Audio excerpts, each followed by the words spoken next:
Quran, think. Indeed, upon us is its collection in your heart, and to make possible its recitation. Like that. He's talking like that. I love that. That was great. Yeah? Really, I like all of the readings. I mean, Daniel, like the accent. He wants me to open the freaking door. He's obsessed with me. Yeah, I'd like to read just a few more. All right, let's pick it up. And Ron, if you'd like to read, would like to open your Quran and read with us or no? Yes, I would. I'll pick like some cool background music. I've never heard the Quran being read like this before, with background music. Iran But does I a like it. lot. Yeah, It's Iran does such a a good lot. vibe. Yeah, Sister, we're on Surah 75 and 1, the very first ayah. Bro, we've had at least 3 people come into the space and enter the chat and just tell us to get a life and just leave. Yeah, pretty much. It's been kind of crazy. It's been kind of crazy. So, son, in Iran, it's a very common practice with this kind of music in the background and greeting her. Oh my god, that would be blasphemous to Sunnis, but obviously I like it. Betty Hill. Really, Dan. I do swear by the day of judgment, and I do swear by the self-reproaching soul. Do people think we cannot reassemble their bones? Yes, indeed, we are most capable of restoring even their fingerprints. Still, people want to deny what is yet to come, asking mockingly, when is the day of judgment? When the sight is stunned, and the moon is dimmed, and the sun and the moon are brought together, on that day one will cry, where is the escape? But no, there will be no refuge. On that day all will end up before the Lord, and will then be informed of what they have set forth and be left behind. In fact, people will testify against their own souls, despite the excuses they come up with. Do not rush your tongue trying to memorize a revelation of the Quran. Hold on, let me change the music here so we get something a little bit more. It's not going with the text. Music. Right. Do not rush your tongue trying to memorize a revelation of the Quran. Exactly. It is certainly upon us to make you memorize and recite it. So once we have recited a revelation through Gabriel, follow its recitation closely, then it is surely upon us to make it clear to you. But no, in fact, you love the speaking world and neglect the hereafter. On that day, some faces will be bright, looking at their Lord, and others' faces will be gloomy, anticipating something devastating to befall them. But no, beware of the day when the soul reaches the collarbone, it leaves, and it will be said, is there any healer who can save this life? And the dying person realizes it is their time to depart, and then their feet are tied together in a shroud. On that day, they will be driven to your Lord alone. The sinner neither believed nor prayed, but persisted in denial and turned away, and went to their own people, walking boastfully. Woe to you, and more woe. Again, woe to you, and even more woe. Do people think they will be left without purpose, where they are not once sperm drop emitted? Then they become a clinging clot, and he developed and perfected their form, producing from it both sexes, male and female. Is such a creator unable to bring the dead back to life?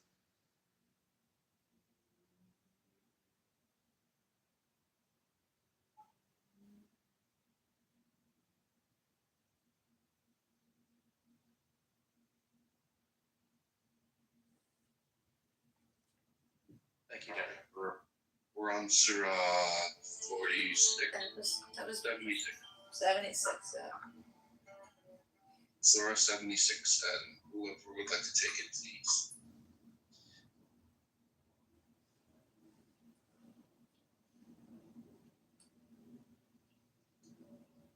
I'll take over.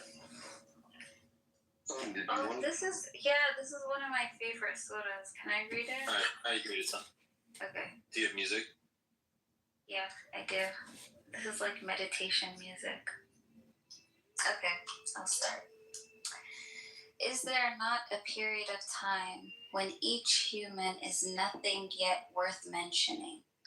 For indeed, we alone created humans from a drop of mixed fluids in order to test them, so we made them hear and see. We already showed them the way, whether they choose to be grateful or ungrateful. Indeed, we have prepared for the disbelievers chains, shackles, and a blazing fire. Indeed, the virtuous will have a drink of pure wine flavored with camphor from a spring where servants will drink, flowing their will.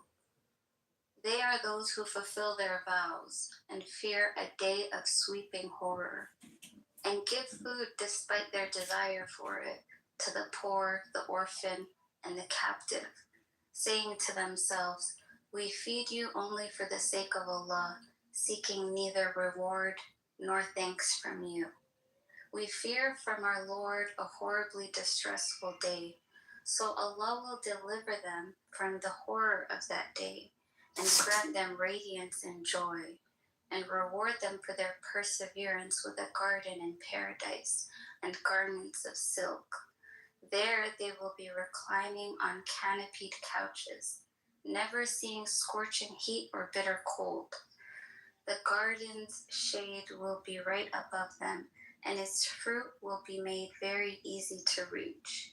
They will be waited on with silver vessels and cups of crystal, crystalline silver, filled precisely as desired, and they will be given a drink of pure wine, flavored with ginger from a spring called Salsabil. They will be waited on by eternal youth. If you saw them, you would think they were scattered pearls. And if you looked around, you would see indescribable bliss and a vast kingdom. The virtuous will be dressed in garments of fine green silk and rich brocade, and adorned with bracelets of silver, and their Lord will give them a purifying drink. And they will be told, "All this is surely a reward for you. Your striving has been appreciated. Indeed, it is we who have revealed the Quran to you in stages. So be patient with your Lord's decree, and do not yield to any evildoer or staunch disbeliever from among them. Always remember the name of your Lord morning and evening, and prostrate before him during parts of the night, and glorify him long at night. Surely those love this fleeting world, totally neglecting a weighty day ahead of them. It is we who created them and perfected their physical form, but if we will, we can easily replace them with others. Surely this is a reminder, so let whoever wills take the right way to their Lord. But you cannot will to do so unless Allah wills. Indeed, Allah is all-knowing, all-wise. He admits whoever He wills into His mercy. As for the wrongdoers, we have prepared for them a painful torment." Very nice, son. Correct. Well done. It's more like Allah going, "You must not know about me. You must not know about me. I could have another you in a minute." Sorry. I'm going to read the next chapter. This is chapter 77. Very, very well done. Sound beautiful. What's up? We've been using like this like Arabian sort of like ambient sounds. Yeah. Can we do something like culturally inappropriate or just like You can. I want to do Okay, mine at the end, but you can do yours the next chapter. Okay, fair enough.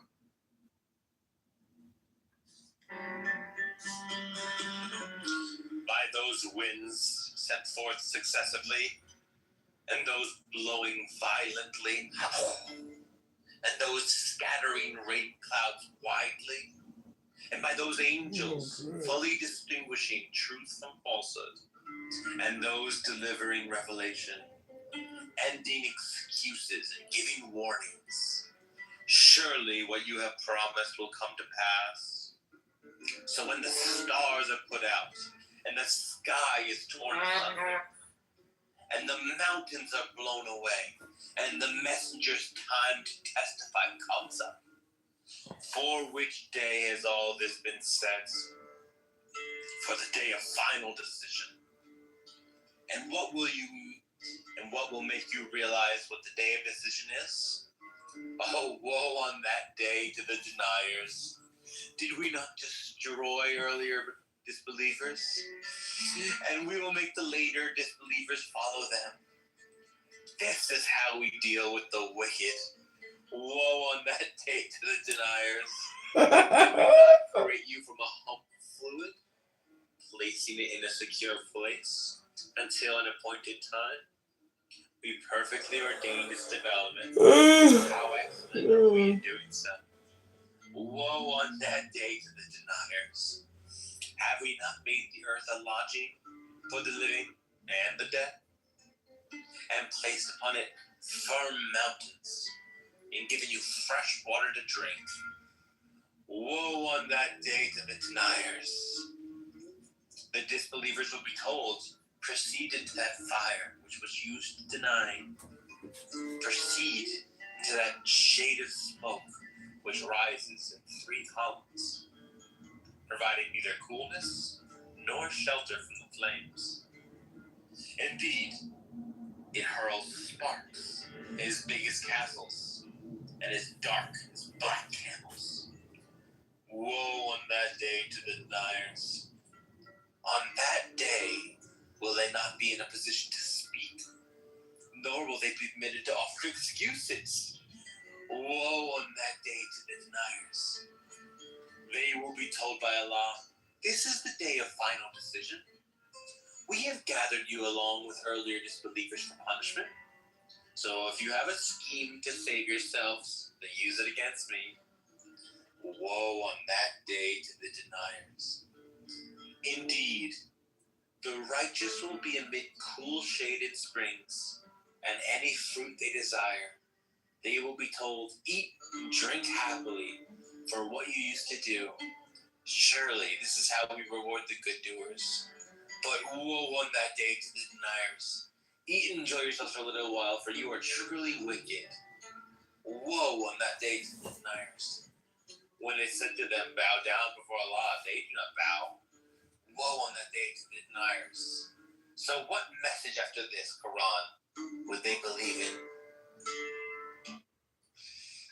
God, this book is so repetitive. Oh my God. Ugh. Damn. Oh my God. Damn. What's up? I did a couple searches on the Quran, and I asked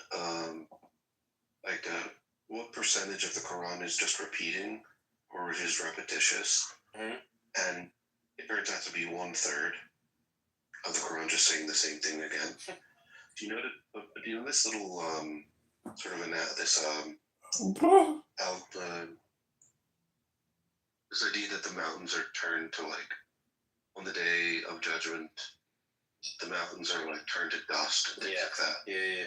Like, you remember, like, over the past few hours, how many times have we heard this? Like, it's just over and over. Yeah, the sky is split apart. The mountains are into dust. It keeps saying that there's going to be fruit within your nearby that you don't like. Like when you're sitting down, there's going to be fruit that you can just like grab nearby.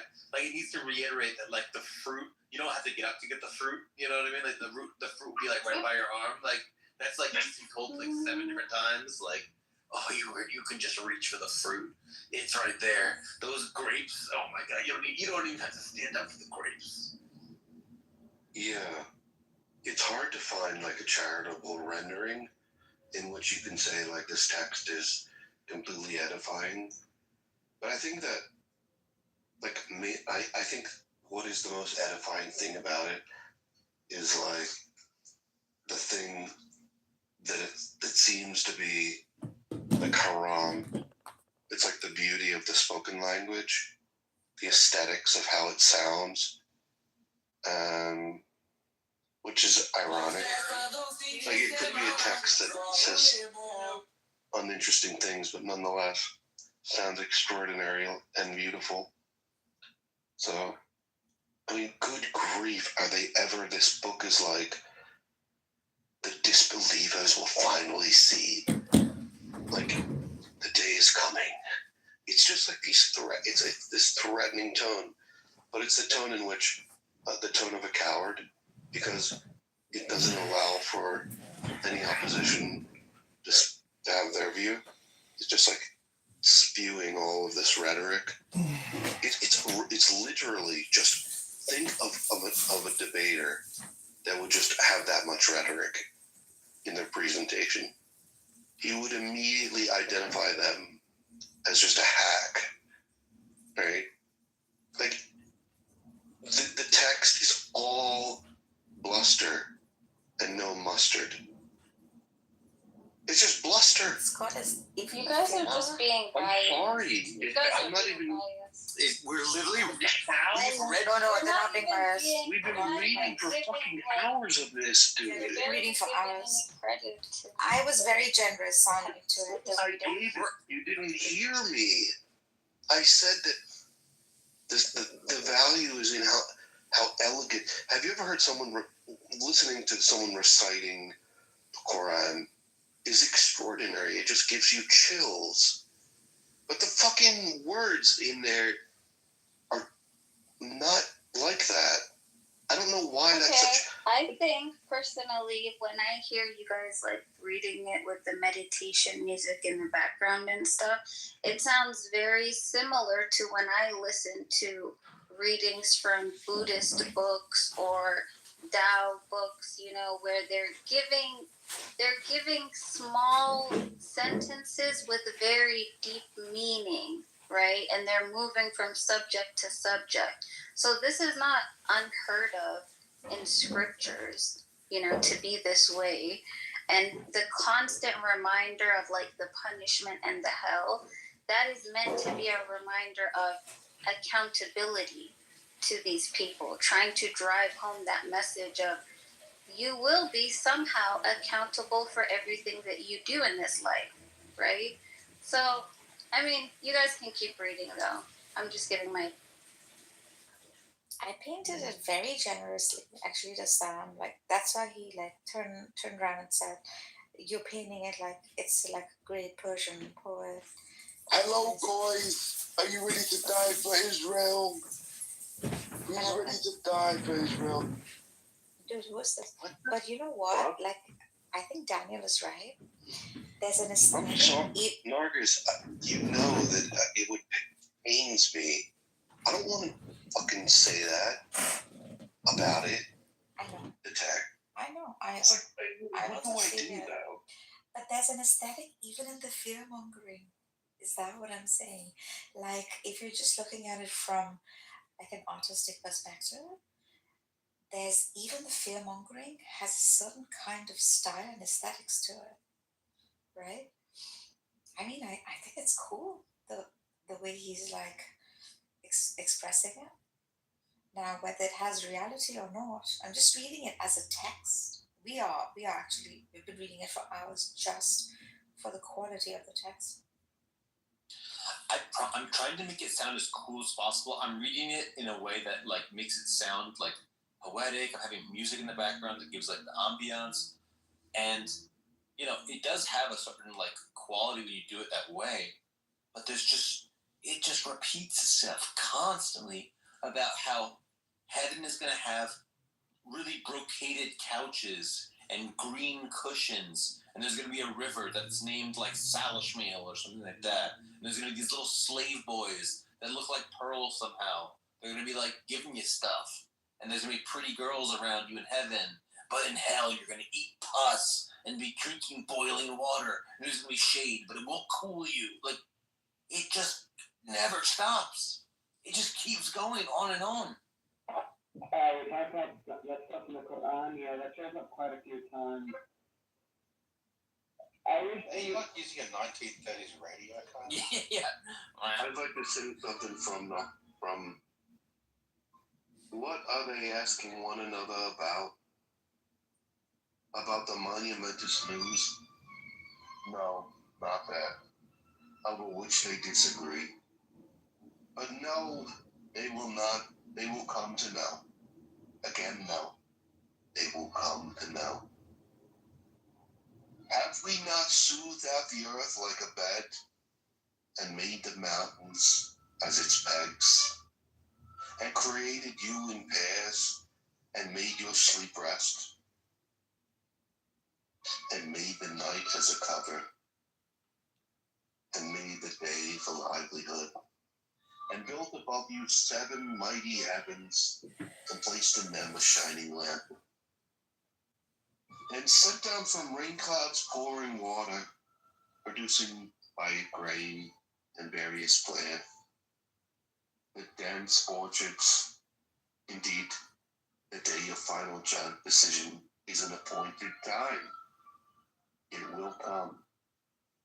It is the day the trumpet will be blown. And wouldn't it be a shame if you were to be on the wrong end of that stick? Wouldn't it be horrible if you weren't to obey me? It is the day the trumpet will be blown, and you will all come forth in crowds. The sky will be split open, becoming many gates, and the mountains will be blown away, becoming like a mirage. Indeed, hell is lying in ambush.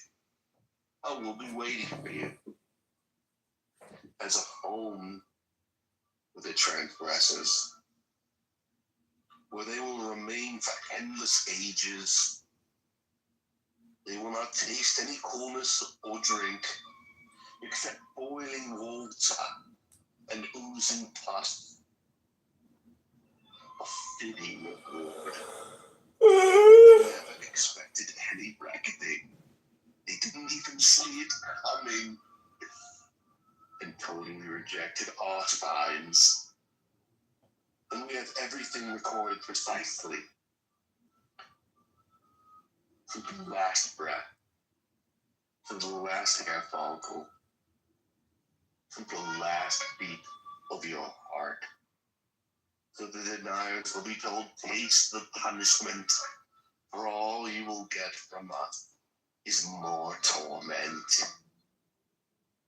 Indeed, the righteous will have salvation, garden, vineyards, and full-titted maidens of equal age. Oh boy, and full cups of pure wine, spaghetti, mom's gravy, meatballs. Wait a minute. Meatballs of the... Just bear with me. Never have heard any idle talk about it. You have 72 Kumars. A fitting reward is a generous gift from your Lord, the Lord of the heaven and the earth and everything in between, the most compassionate. No one will dare speak to him. On the day, the Holy Spirit and the angels will stand in rescue, except those granted permission by the God, the most compassionate, and whose words are true. That day is the ultimate truth, so let whoever wills take the path leading back to their Lord. Indeed, we have warned you of an imminent punishment. Right? Ain't that right? The day every person will see the consequences of what their hands have done. Disbelievers will cry, I wish I were dust. Now, Daniel, when it comes to Jonah, should you forget about it? forget about it. No, you must never forget about it. When it comes to the jungle, The way it on so thick. Like, who is this guy writing this, man? don't ever forget about it. Bro, imagine some guy writing this, like, with a straight face. Like, what type of man he is. I Like, would threatening have people been with- captivated if Muhammad was standing in front of his people reading this. I would be amazed. Like, this is very poetic. It's very deep, you know, very meditative. Yeah. What universe am I in where I don't get this? Listen, you're gonna eat constant hell. You're gonna eat It's constant just a hell. petty threatening of people that disagree with you. You better fucking believe, or it's fools. You're gonna eat fucking pus in hell, bro. And if you go to heaven, they're gonna get some big-titted women, and the grapes are gonna be right next to you, bro. You don't even believe how close by the fruit is gonna be. And bro, your glasses, they're gonna be jewels or silver or whatever you want, any kind of glasses you want. Like, they're using human status symbols of like wealth, jewels, and stuff like that to be like pleasures in the afterlife. Don't you think human status concerns will maybe not be relevant in heaven? And that there'll be other kinds of pleasures that you enjoy in the afterlife, not ones of like slaves, big-titted women, and silver plates. Like maybe that's not how it goes in heaven. Maybe just think about it. Yeah, it's like the most base part of us is like, kind of like, all right, big-titted women, all right, thumbs up. It's like the only part we would agree with, I think. Well, you like the slender type, but I mean, if you're talking some fucking Rocky Mountain oysters, those big titties, like, it talks about the breasts, the size of the breasts, or the supple breasts of women. Okay. Alright, so I want to read the next chapter.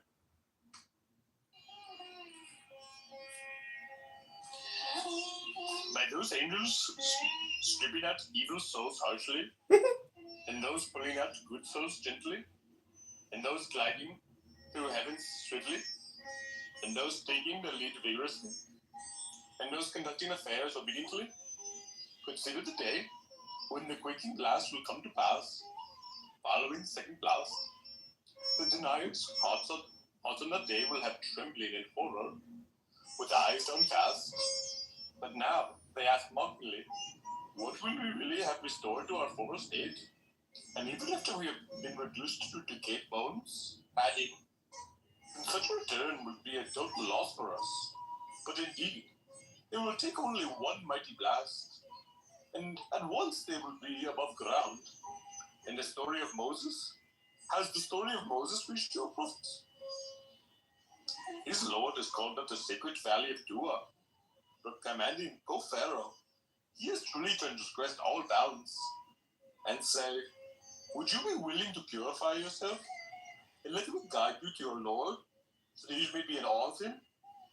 Then Moses showed him a great sign, but he denied and disobeyed Allah, then turned his back, striving against the truth. He summoned his people and called out, saying, I am your Lord, the Most High. So Allah overturned him, making him an example in his life and the next. Surely in this lesson for whoever stands in awe of Allah, which is harder to create, you or the sky? He built it, raising it high, forming it flawlessly. He dimmed its night and brought forth its daylight. As for the earth, he spread it out as well, bringing forth its water and pastures, and setting mountains firmly upon it, all as a means of sustenance for you and your animals. But when the supreme disaster comes to pass, and every person will remember all their striving, and the hellfire will be displayed for all to see, then as for those who transgressed and preferred the feeling of life of this world, the hellfire will certainly be their home. As for those who are in awe, standing before the Lord, and restrain themselves from evil desires, paradise will certainly be their home. They ask your prophets regarding the hour, when will it be? But it is not for you to tell its time. That knowledge rests for your Lord alone. Your duty is only to warn whoever is in awe of it. On that day they see it, it will be as if they had stayed in the world no more than one evening or its morning. Dude, he is so good at impressions. You should do the next one in like a really kind of whiny, I'm a victim Dewey accent. Yeah, okay, I got that. It's not going to be. This is not. Can I do this one, please? Oh, hold on. Let me just say one thing. We've read approximately 40% of the Quran in this time. It's actually not quite as 30, long a book as I 50 minutes? but it could be 35 to it could be anywhere from 35 to 45% of the Quran. And if we continue, we could probably finish it. Because the verses are getting shorter, so we. Yeah, they in get fact, extra. I think that we shouldn't do it in ways that people are like it's pissing people off. Like so that like ruins. I want to try the Dewey one if that's cool.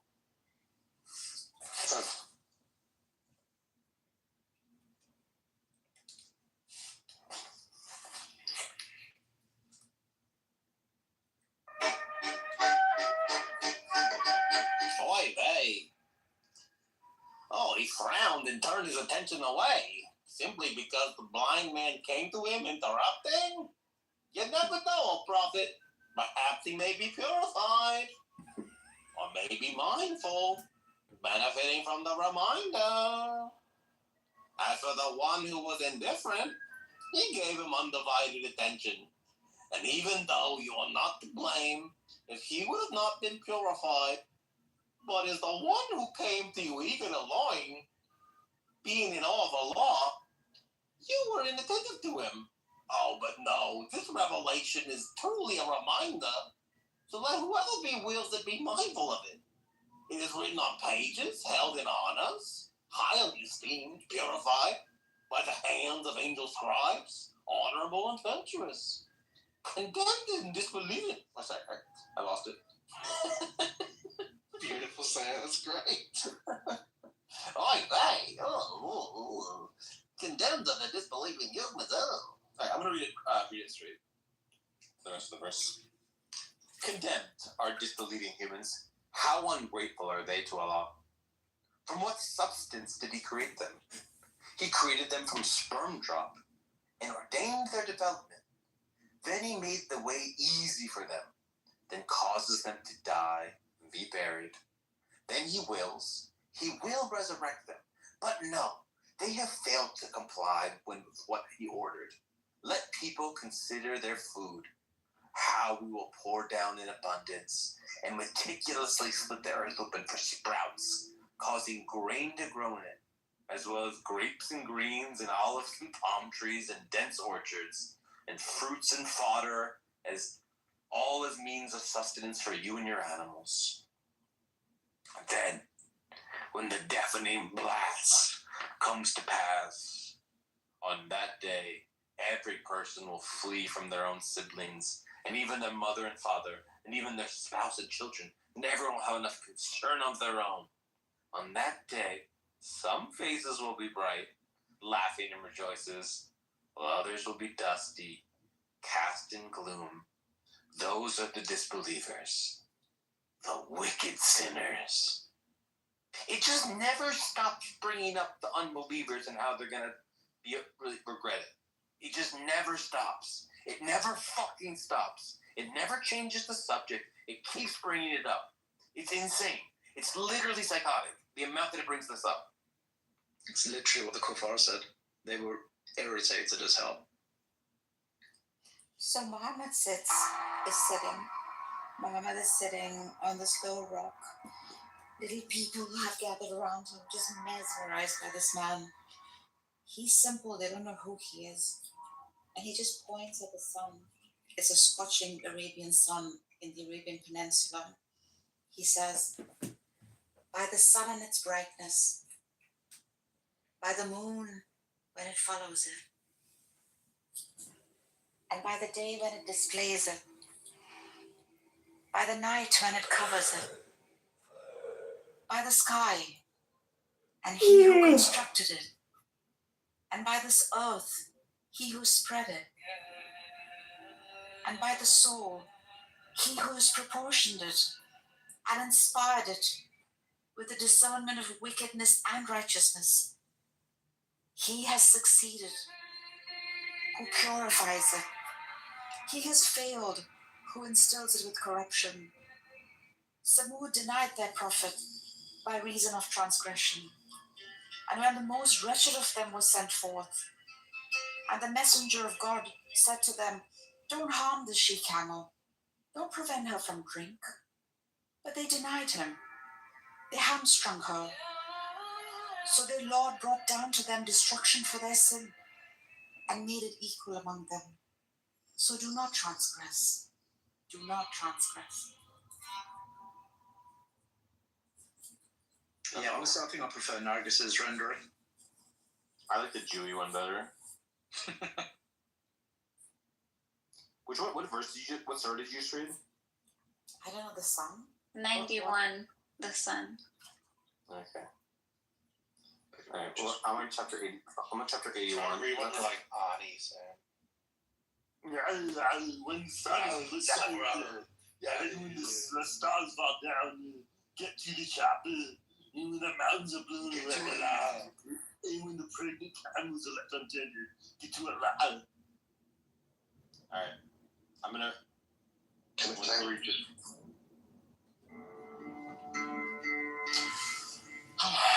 When the sun is put out, and when the stars fall down from the heavens, and when the mountains are blown away, and when the pregnant camels are left untended, and when the wild beasts are gathered together, and when the seas are set on fire, and when the souls in their bodies are paired once more, when baby girls buried alive are asked, what crime were they put to death? And when the records of deeds are laid open, and when the sky is stripped away, and when hellfire is fiercely flared up, and when paradise is brought near, on that day, each soul will know what deeds it has brought along. I do swear by the receding stars, which travel and hide, and the night as it falls, and the day as it breaks. Indeed, the Quran is the word of Allah, delivered by Gabriel, a noble messenger angel, full of power, held in honor by the Lord of the throne, obeyed there in heaven, and trustworthy. And your fellow man is not insane. And he did see that angel on that clear horizon, and he does not withhold what is revealed to him of the unseen. And this Quran is not the word of an outcast devil. So what other path would you take? Surely this Quran is only a reminder to the whole world. To whoever you wills to take the straight way, but you cannot will to do except by the will of Allah, Lord of all worlds.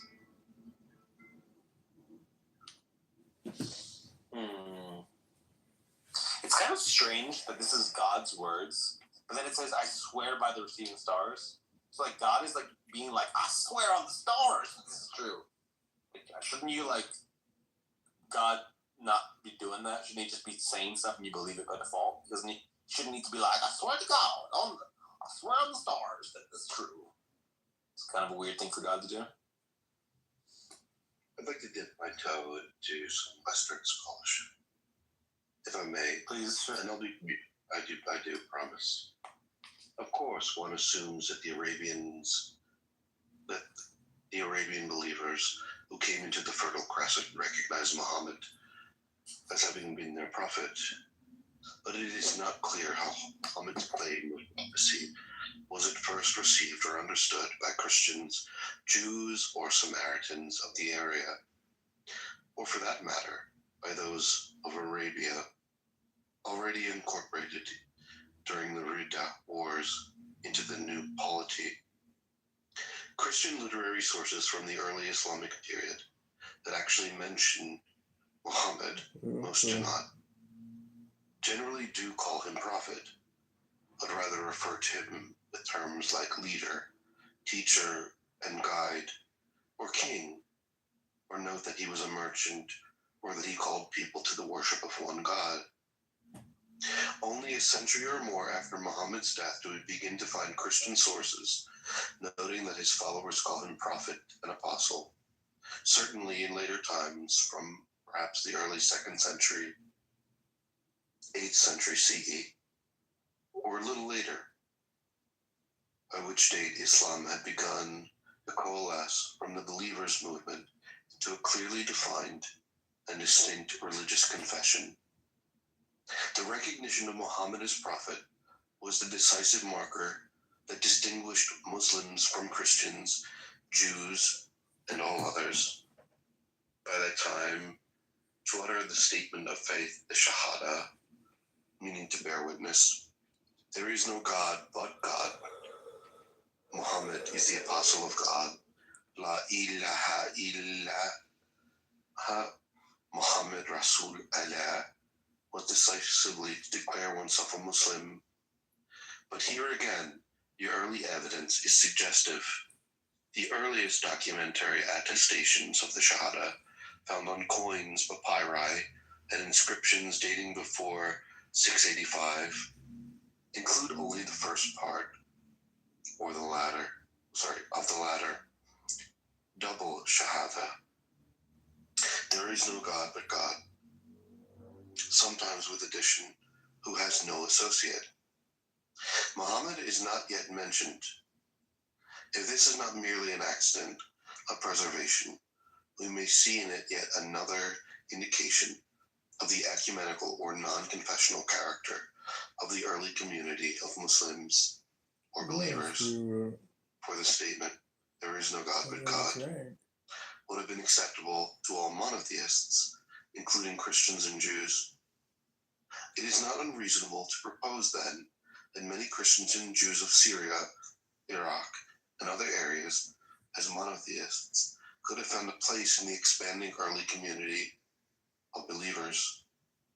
Incorporating such monotheistic communities into their growing domains, the believers worked toward their goal of establishing the hegemony of God's law over the whole world.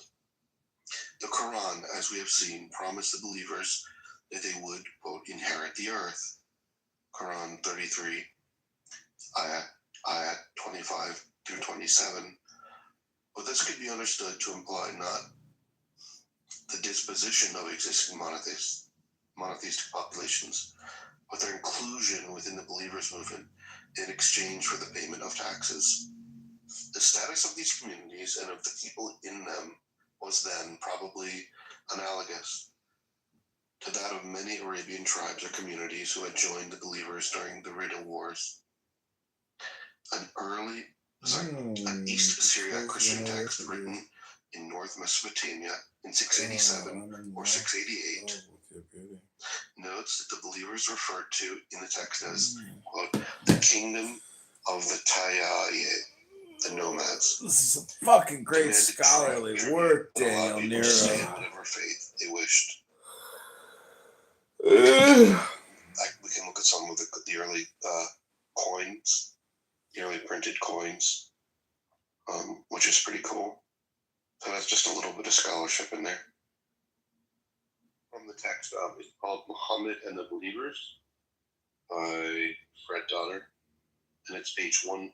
I read from pages 111 to 114. So it's Fred Donner's Muhammad and the Believers. Daniel, you said that one of that others could have belonged to this, but I think the text, what you said was that he could not have an associate. There is no God but God. But then it mentioned he couldn't have an associate. You did read that, right? That means Jesus. Alright, well, I don't know so much that could be the case, but it seems to me that what's being stated is that the early confession of faith, the Shahada, did not include Muhammad. And even within the Quran, if we look, the only profession that was necessary was like acknowledgement of the Day of Judgment, that God was one. So The idea is that early Islam was very inclusive. It included certain Christians or Jewish Christians, which could easily fall into this category. One could say this confession, and they didn't even have to acknowledge Muhammad as a messenger or a prophet. So this is an early. Sorry, go on. Yeah, if the confession included that phrase and no associate, that's what they mean by that. I think they do. I heard somebody. I don't think there's nothing explicitly. No, I think that might be like that might be the case, but I doubt it. It just seems to me that it's not later until there's explicit sort of polemic on, like, say not 3, or like it's not until like the construction of this building in Jerusalem, so, that you see this explicit polemic, like, against Christians. The point is that the early. So you're trying to say that the early Islamic movement was like, hey, Jesus is bad.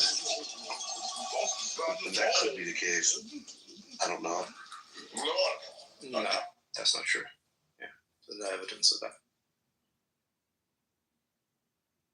It seems like what's described within the Quran as like the Christians being the Nazarenes. When we look at the self-identification of peoples in the area as Nazarenes, you see like these Ebionite Christians who were like followed Christ but didn't see him as God. So it seems likely to me that part of the early movement were these what we would call Syriac Christians, or those that thought of Jesus in different terms as like other than divine. Yeah. But I don't think that the polemic on Trinitarianism, I don't see it there that early. Yeah. It's not until later. Yeah. I agree about the Ebionites and the Syrian, but it's just that phrase, no associate, I just heard that recently as referring to Jesus, but I could be wrong. Yeah. And maybe those Christians who didn't believe in the divinity of Jesus, they would have accepted that. It's more of a polemic on the paganism of Mecca at the time. I think that it's more likely that's the case, that Judaism and paganism were far much more on the radar. Though in Yemen at the time there was like there was Christianity. Like I think it's like 8 days away from Mecca.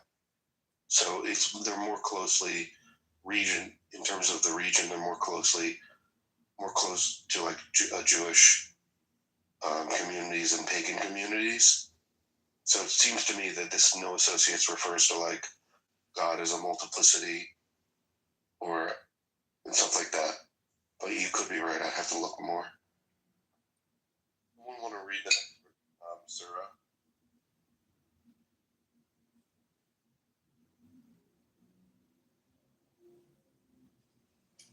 I'd like to keep reading. If that's cool with everyone.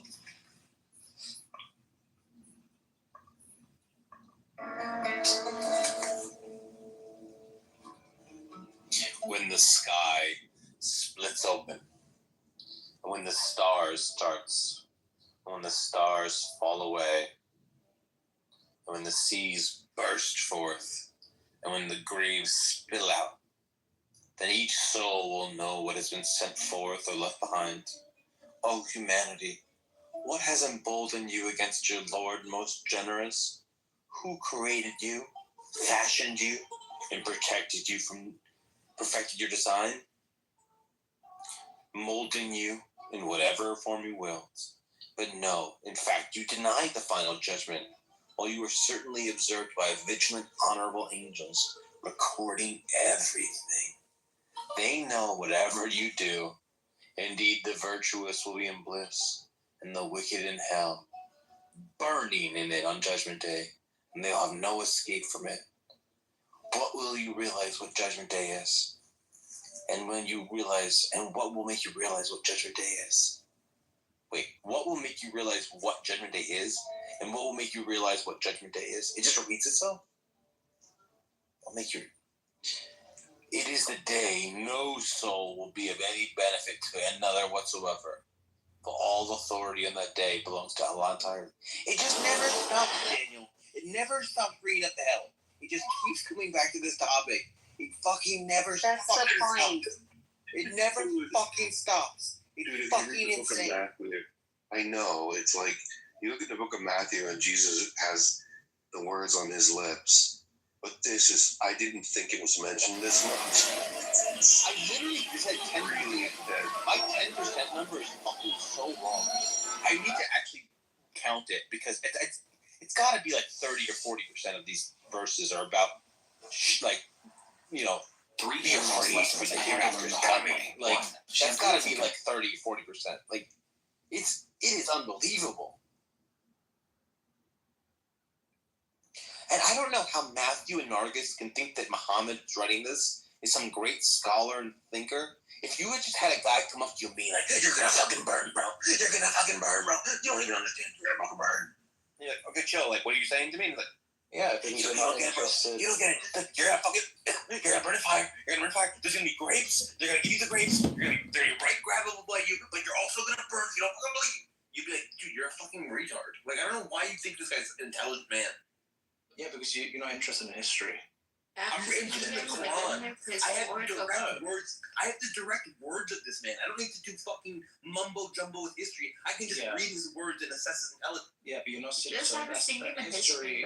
Yeah, history is not just about reading words, Sam. It's about situating it in better insight. If I want to know Julius Caesar's intelligence level, I can either read his writings or I can see what historians say about what his intelligence level is. Yeah, so go to the historians and see what they say about the impact of... A person's writings is a window to their thoughts. He's not writing that, he's talking to people. Yeah, you're being as erratic as the people that you're claiming to criticize. You're not interested in history. You have to If you're interested in writing, you can see the patterns. No, you're what writing is the record of the thoughts. What writing is just the record of the thoughts of a man. And you can see what logical can... Stop talking over me, Matthew. Stop talking over me.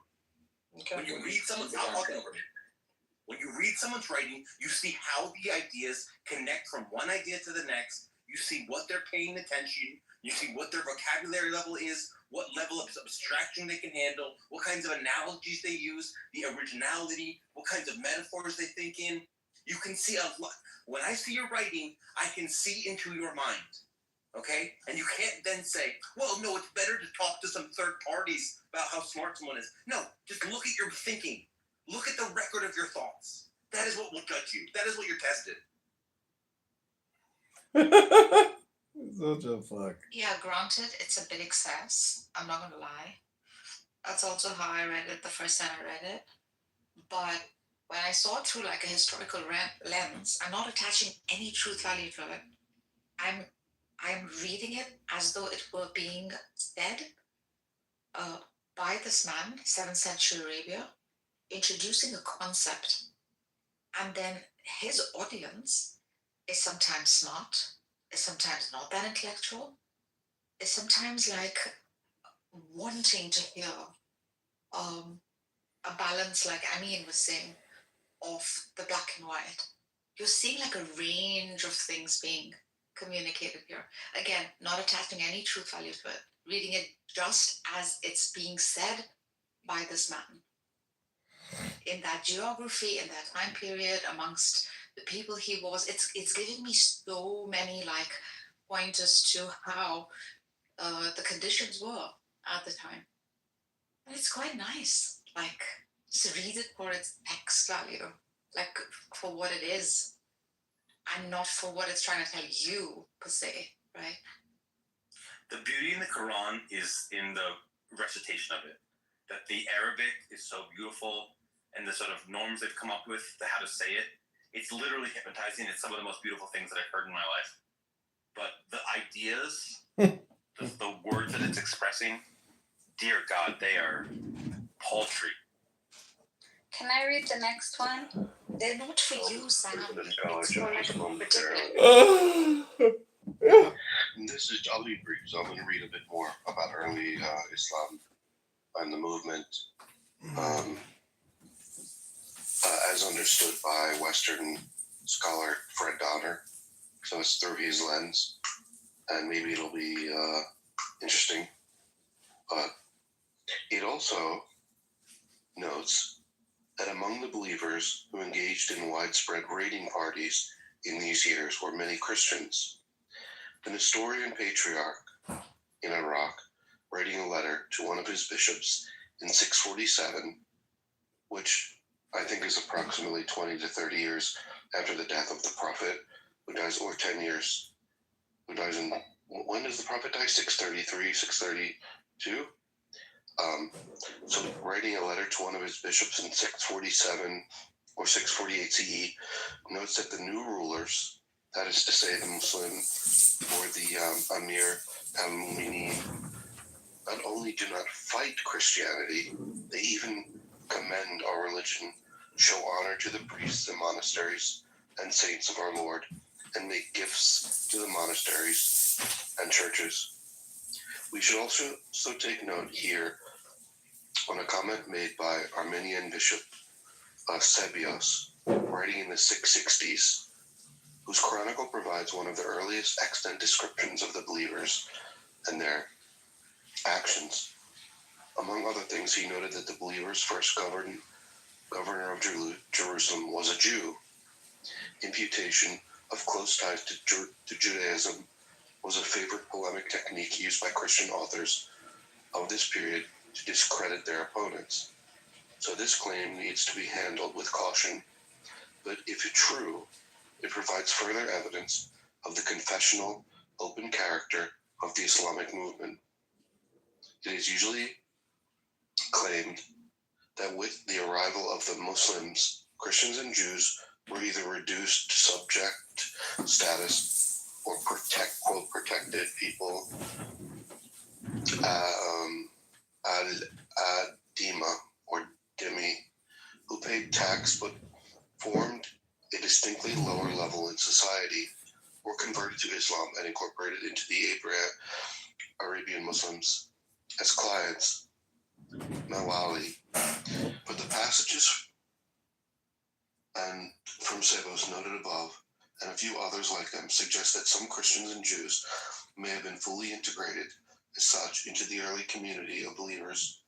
Conversion was not an issue, because as monotheists they did not need to convert to anything in order to become active participants in the community, even in areas outside of Arabia. And there's more to say, but sorry, son, go ahead. Well, I just want to say,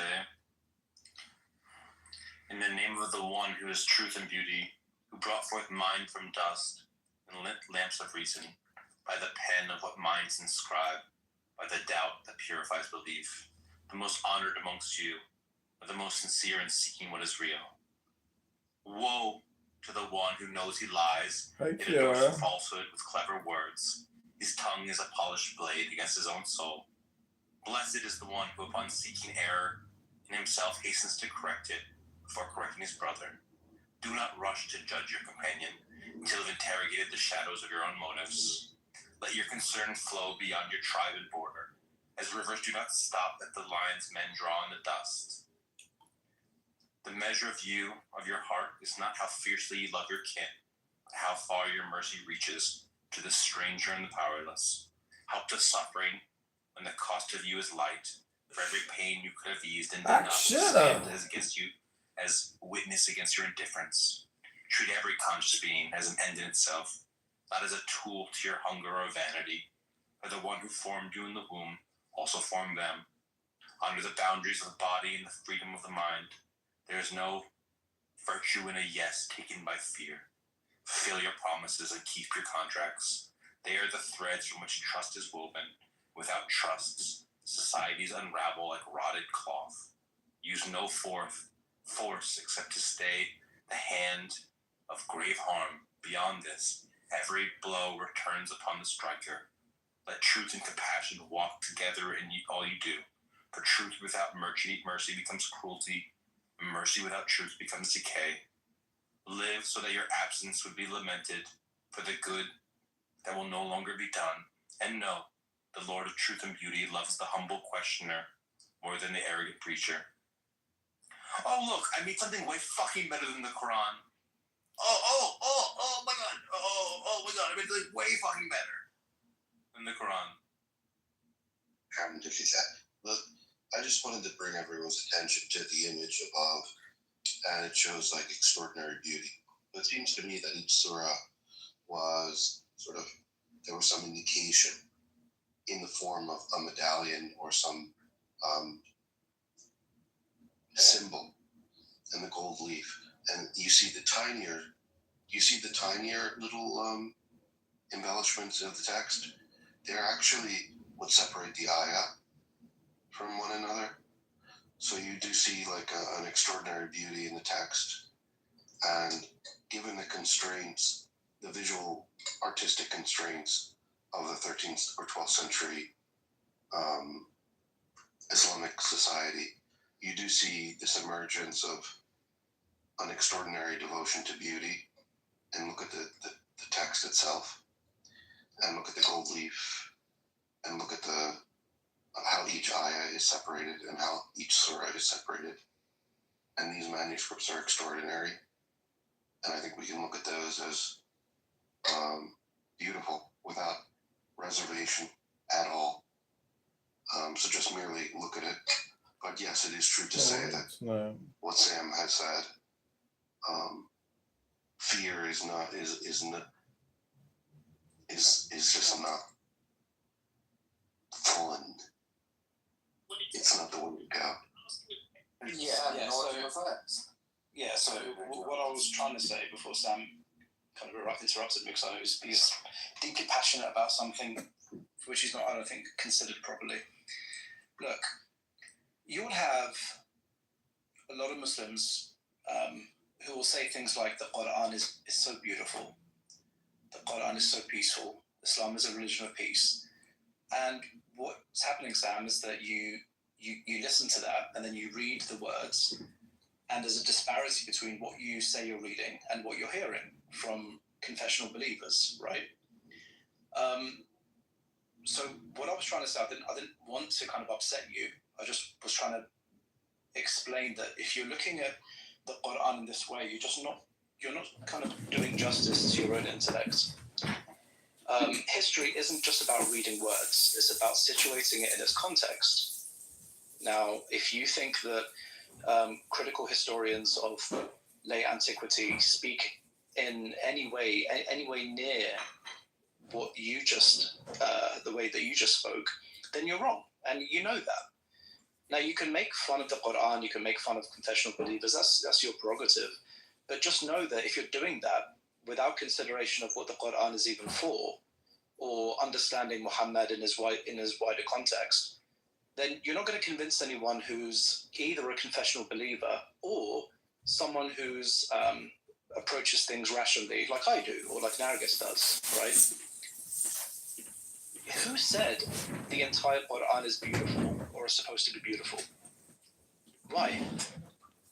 Yeah, if you look at it from that lens, it's not grounded in reality.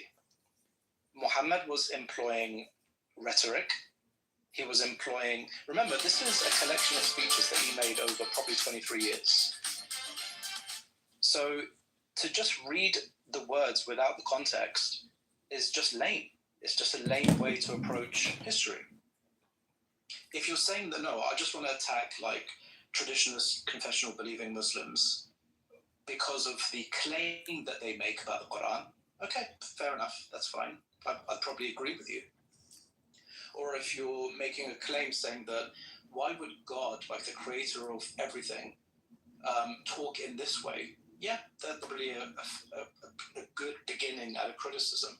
But if you're just reading without considering the wider drought crisis into which we have to situate Muhammad, the fact that he did and seems like he was attempting and succeeded with a success that I don't think we've ever seen, to galvanize an audience, to build alliances with otherwise warring tribes, with establishing some kind of law, with expanding, people's consciousness above and beyond what they are usually privy to. Yes, he's going to use rhetoric. The Quran is evidence that he uses confrontational speech. He's antagonistic. He's empowering. The stuff that you're reading is basically him giving speeches, empowering his followers. When Winston Churchill, his speech, which is regarded as one of the greatest speeches of all time, I mean, that's whether it is or not, it's up to you. But yeah, he's saying we'll fight them on the beaches, we'll fight them on the hills. Yeah, it's rhetoric. It's trying to empower and galvanize a following. When he's using avertive apocalypticism, that was the way to do things back then. Yes, Jesus apparently used the same principles, so did Muhammad. They employed avertive apocalypticism, this idea that, if you don't get your act together, you're going to be sorry on the day of judgment because judgment is coming. So you have to consider these things as part of the historical reading. You have to consider that that he's apprehending, universal truths and is clothing them in symbolic language for a particular purpose. If anyone was to begin some kind of meta-analysis of Muhammad and his speeches, at the very least, you'd have to not be so erratic. You'd have to, read the research of people who are specialists in the field and appreciate that. And that's all. But if you just want to attack confessional believers, then yeah, go ahead. I mean, this idea that the Quran is all beautiful and it's all pure is just bullshit. It's not true at all. I mean, a lot of it is empowering his audience. They most likely were kicked out of Mecca because of this idea that he's challenging the status quo. So you need to look at it through the eyes of revolution. You need to look at it through the eyes of rhetoric and empowering people using intellectual accommodation and avertive apocalypticism and rhetoric. You need to approach it seriously. That's what I wanted to say. I didn't mean to upset you. Let's go back to the Quran. Chapter 83. Woe to the defrauders. Those who take full measure of what they buy from people, but give less than what they measure or buy for buyers. Do such people not think that they will be resurrected for a tremendous day? The day all people will stand before the Lord of all worlds. But no, the wicked are certainly bound for Sijin in the depths of hell. And what will make you realize what Sijin is? A fate already sealed. Woe on that day to the deniers, those who deny Judgment Day. None would deny it, except every evil-doing transgressor. When our revelations are recited to them, they say, oh, ancient fables. But no, in fact, their hearts have been stained by all the evil they used to commit. Undoubtedly, they will be sealed off from the Lord on that day. Moreover, they will surely burn in hell and be told, that is what they used to deny. But no, the virtuous are certainly bound for Iliyun in the elevated gardens. And what will make you realize what Iliyun is? A fate already sealed. Witnessed by those nearest to Allah. Surely the virtuous will be in bliss, seated on canopied couches, gazing around. What you will recognize on their face the glow of delight.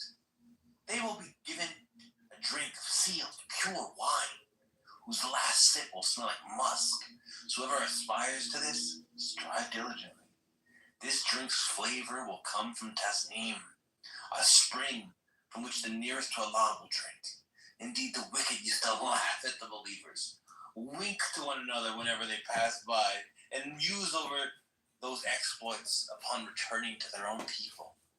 And when they saw the faithful, they would say, those people are truly astray, even though they were not sent as keepers over the believers. But on the day, the believers will be laughing at the disbelievers. As they sit on canopied couches looking on, the believers will be asked, oh, have the believers not been paid back for what they used to do? again. Yeah, that was beautiful. Absolutely beautiful. Amazing stuff. That was an amazing A job. little maniacal with like you sounded like kind of crazy sometimes, but I liked it. Yeah. Yeah, but I don't think Muhammad would have spoke so effeminately, but that was really a great speech. This is what you need when you are dealing with 7th century Bedouins who will not give food to orphan and put their children away in sand just because there's a drought crisis. Yeah, this is definitely what they needed. He's looking at scamsters, fraudsters, bastards who are freaking wronging and wronging one another and creating like disharmony in the social order. And there he's teaching them human dignity. He's giving the same people money hungry fuckers. And he's saying, look, instead of these little freaking peanuts that you're collecting by being a fraudster, and you're seeing that your friend died yesterday, he's not going to be in that place where you think he is. He's going to be boiling in hell. In fact, now he's talking to a 7th century bloody fraudster by the side of the street. He's saying, instead, do not want to sit on these brocade couches. Do not want to be drinking wine. Do not want to, and then he's got their attention in doing so. Now, whether this holds truth value or not, he's got the attention. And in that instance, he's saying, stop what you're doing because you saw your friend die yesterday and he's not in a good place. So Yeah, I mean, look at these arguments. Why it says not this cow worshipper. Yeah, how should one speak to this ignoramus?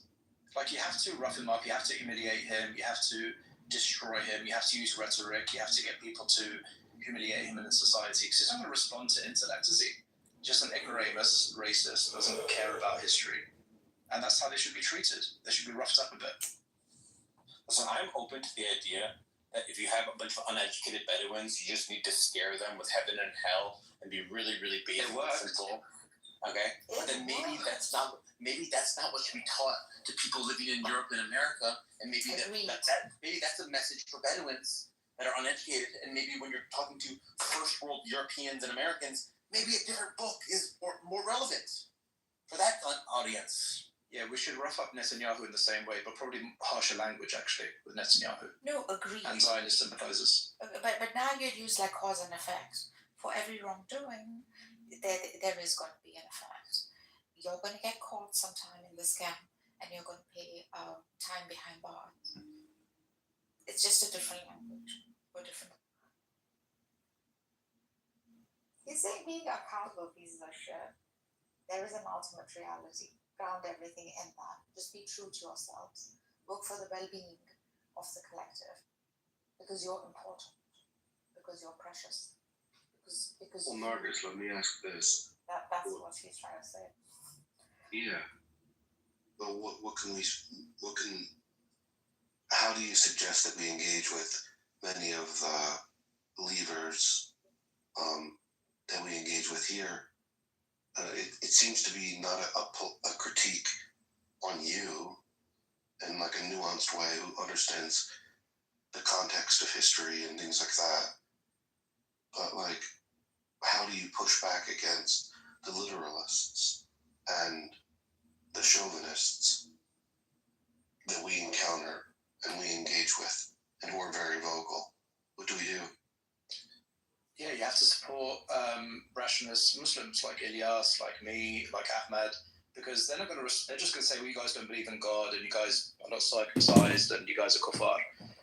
They're more likely going to respond to people like Ilyas, like myself, like Ahmad, who, as distant from their views as we are, we at least can ground it in an epistemology and in Quranic texts and hadith.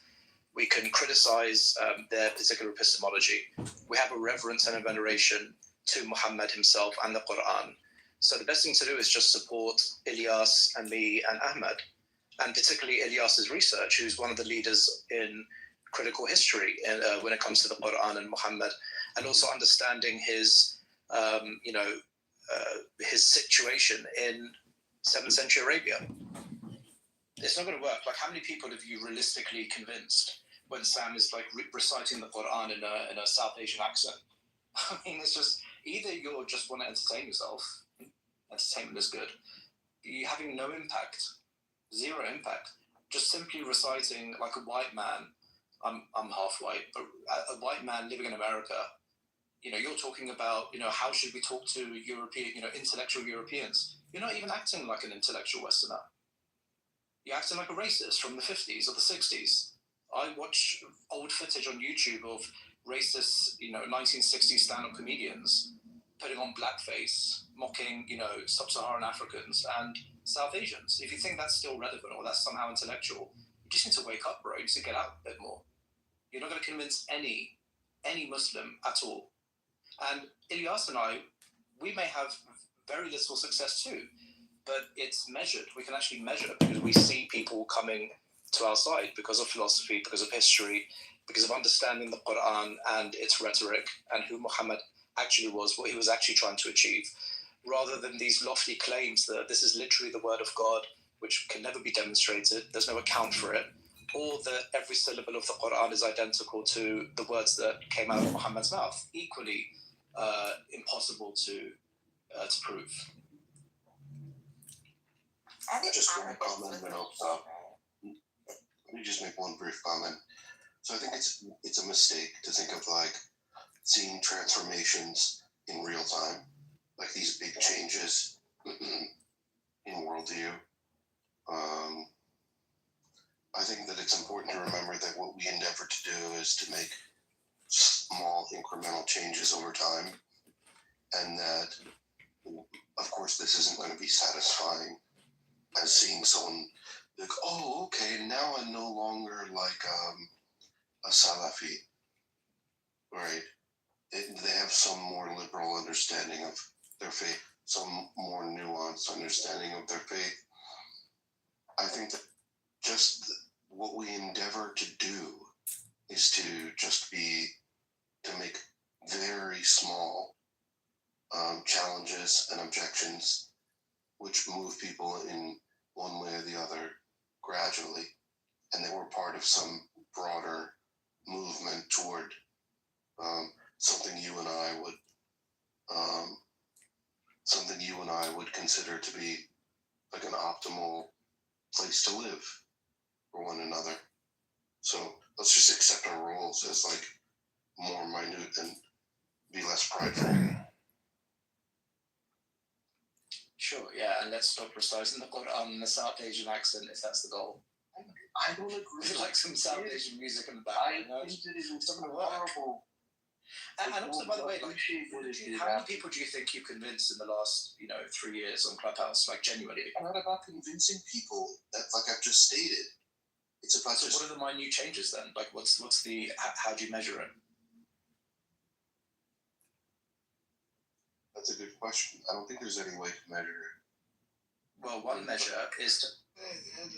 The obvious reason here is the motivation is not convincing people. The motivation is to have fun and to get entertained and to enjoy. Yeah, if you actually, let's be clear about that. Yeah, why are we interested? Putting us up in some kind of garb or something? It's to humiliate people. It's to make fun of them. It's to have fun yourself. It's to feed your ego, and that's all fine. Why do we need to put it in any garb of intellectual honesty or? It's just fine. Just have fun. Just make fun of people. It's Clubhouse. It's okay. Like Sam put effort into creating that document, right? That's probably a good step. I mean, he knows the document, but it probably works for most like low intellect traditionalist Muslims, right? Because it's fairly kind of bullet point, and you can promote a bit of conversation there. But just simply reading words with a South Asian accent or whatever accent, I mean, whatever. That's not the goal of the room. It's not to convince any people to appreciate nuance, right? So just be clear about your goals, I guess. Like, just be honest. I disagree that all of it is just for entertainment. I mean, I've hung out with my friends enough to know that they are surely bedazzled as to why a literalist would say this is verbatim speech and this is directly from God and this is what God spoke through a literal angel in a literal cave, etc., etc. So the question here is mostly like, does God speak like this? Without like most literalists not giving enough historical like references or even the way we see it, right? So I think it is a reaction to that more than anything.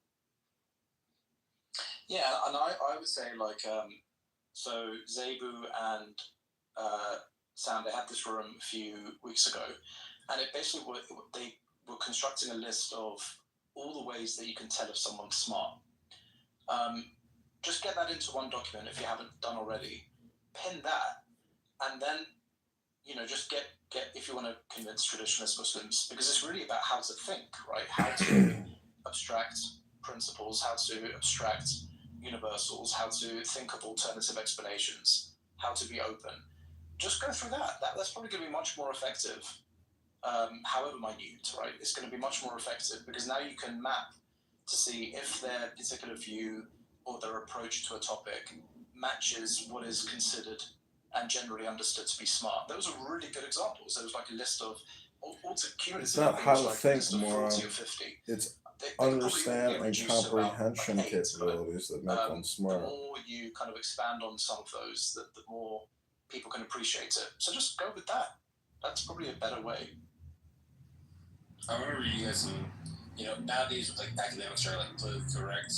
I want to read some sort of luminaries talking about the Quran and Islam before political correctness was a thing. This is Voltaire. Matthew is offended His book is bad because Islam sucks. His book is bad for our times and for us, but it was very good for his contemporaries, and his religion was still better.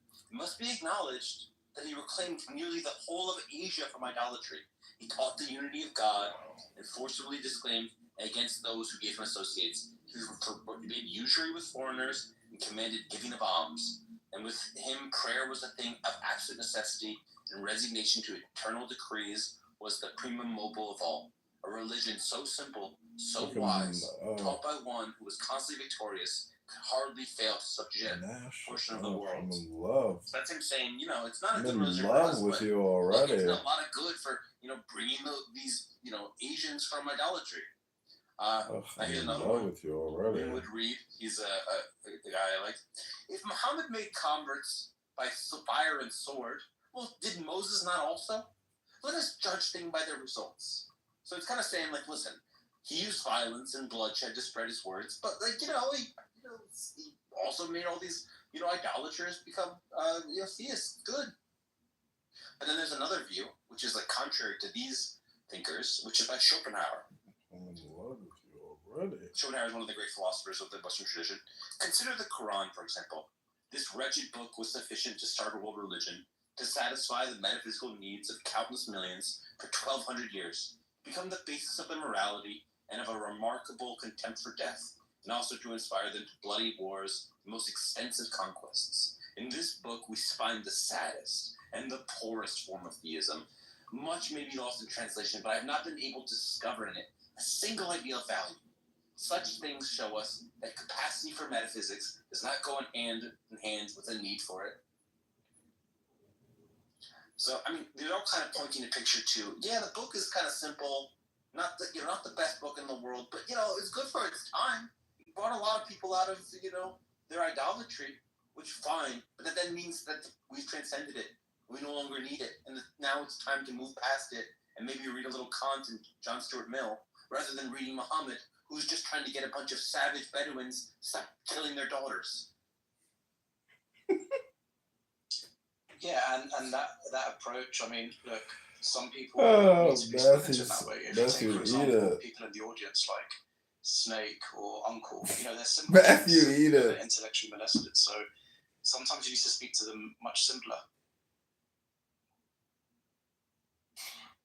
It keeps its principles, though, Sam. The principles continue to stay, even though the language might not Islam sucks and the Quran sucks. Or might be for a 7th century Bedouin, and Christianity would hold the same weight. By the way, okay, Allah, I know what you're saying. So these commandments would kind of hold. Sorry to kind of interrupt. I just want to say maybe that would help you out as well, not just. Which one? Would Goethe or Voltaire do any better? if they were at that place? A simpleton like Snake and Uncle would say yes. Would John Stuart Mill? Can you tell me maybe 3 things from Quran that are intellectually or spiritually insightful? Would he Oh, wait. even be able to convince 10 people? Yeah, or would Plato be able to like speak to that maybe kind of not. large audience? Maybe not. I mean, maybe I don't really understand that question. Maybe You're asking if, like, a critical thinker like Voltaire could have survived the Islamic world or the pre-Islamic Arabic world. Like, why would that matter one or the other? No, I'm asking the question that if we copied the psychometric profile of an individual like Voltaire or Goethe or John Stuart Mill and copied and pasted that psychometric profile in 7th century or 6th century Arabia that is affected by the drought crisis and the late antique cold ice age and all the social problems, what would be their cumulative effect on the human well-being in that particular situation? I don't know. You tell me. Well, you don't know. Anybody else?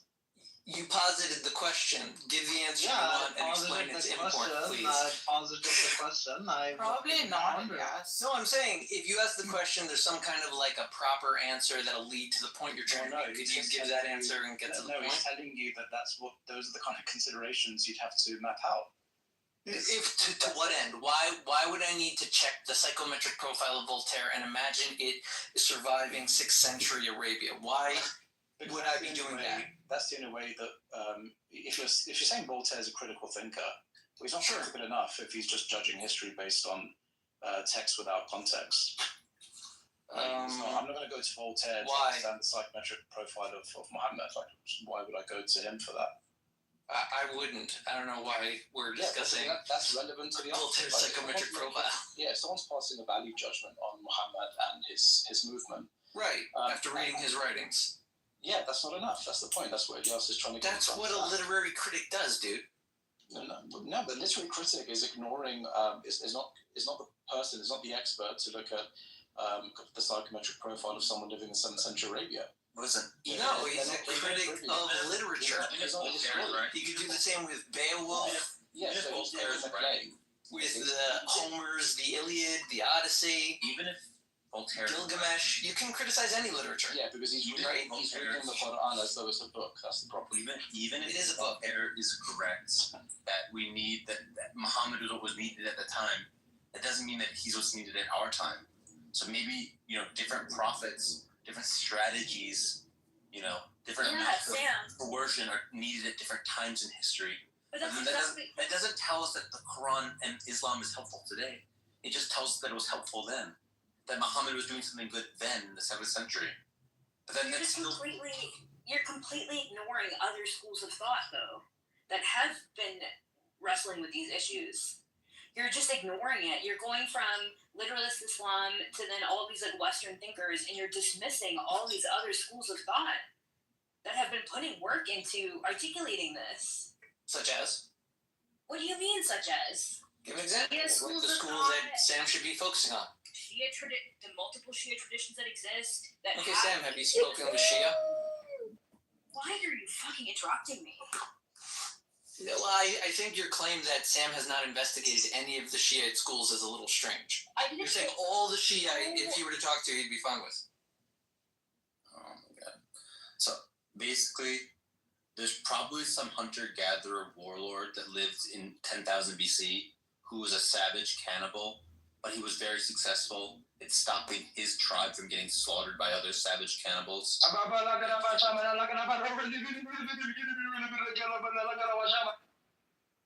And was a successful leader. And he's probably good for his time, that we needed some sort of savage barbarian to stop his tribe from getting eaten by other savage tribes. That doesn't mean today we should listen to that guy. So someone being contextually useful doesn't tell us that we should still listen to them or find them interesting or important. It might be the case that Erta and Mill are not useful in the 7th century context, but then likewise, maybe it's not relevant to us. And was he I relevant think to it the? kind of still is, Sam, because there are parts of the world where Muslims do act in very barbaric ways. So it is helping to a certain extent to keep a standard in those parts of the world. It could be better, it could be influenced by things as well, but it's not totally useless. Like, it's telling people not to bury their dog, right? They could still benefit from that in some places in the world where they may still do that. For example, in India, they bury their daughters, they kill their daughters out of poverty so that they don't have to pay the dowry because they can't afford to, right? So these messages are still useful and beneficial in a universal sense to a certain extent. Obviously, a lot of it is contextual and time specific to the primary audience. But That's a I think stretchy that we, thought. even earlier when we were reading it together, that was very beautiful. I was meditating over some of those words. It's not all war, violence, and burning and the hellfire. You guys have been sitting here reading it. There's some very beautiful, things that people can meditate over and wisdoms and things that are universal principles. I am really pissed off right now because I have been sitting in this room with Sam having these conversations with people. And I understand that there's like an ethnographic value to this discussion.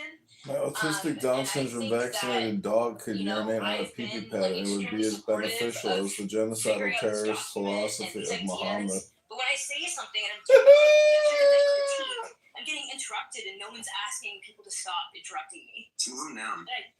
Yes, but at the same time, like, have my back.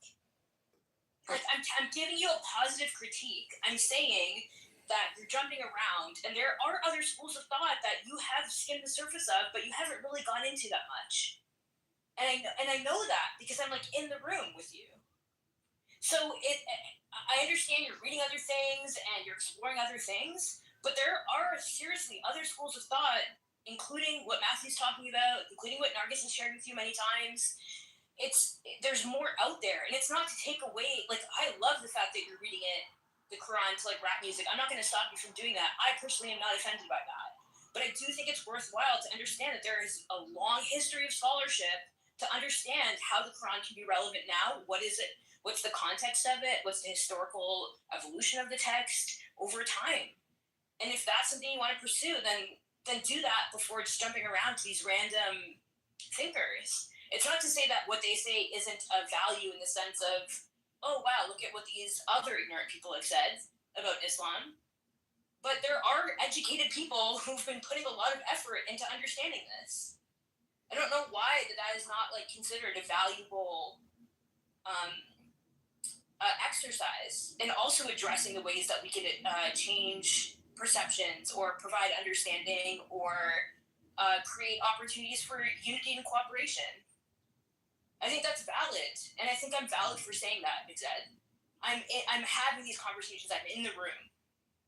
I'm here all the time.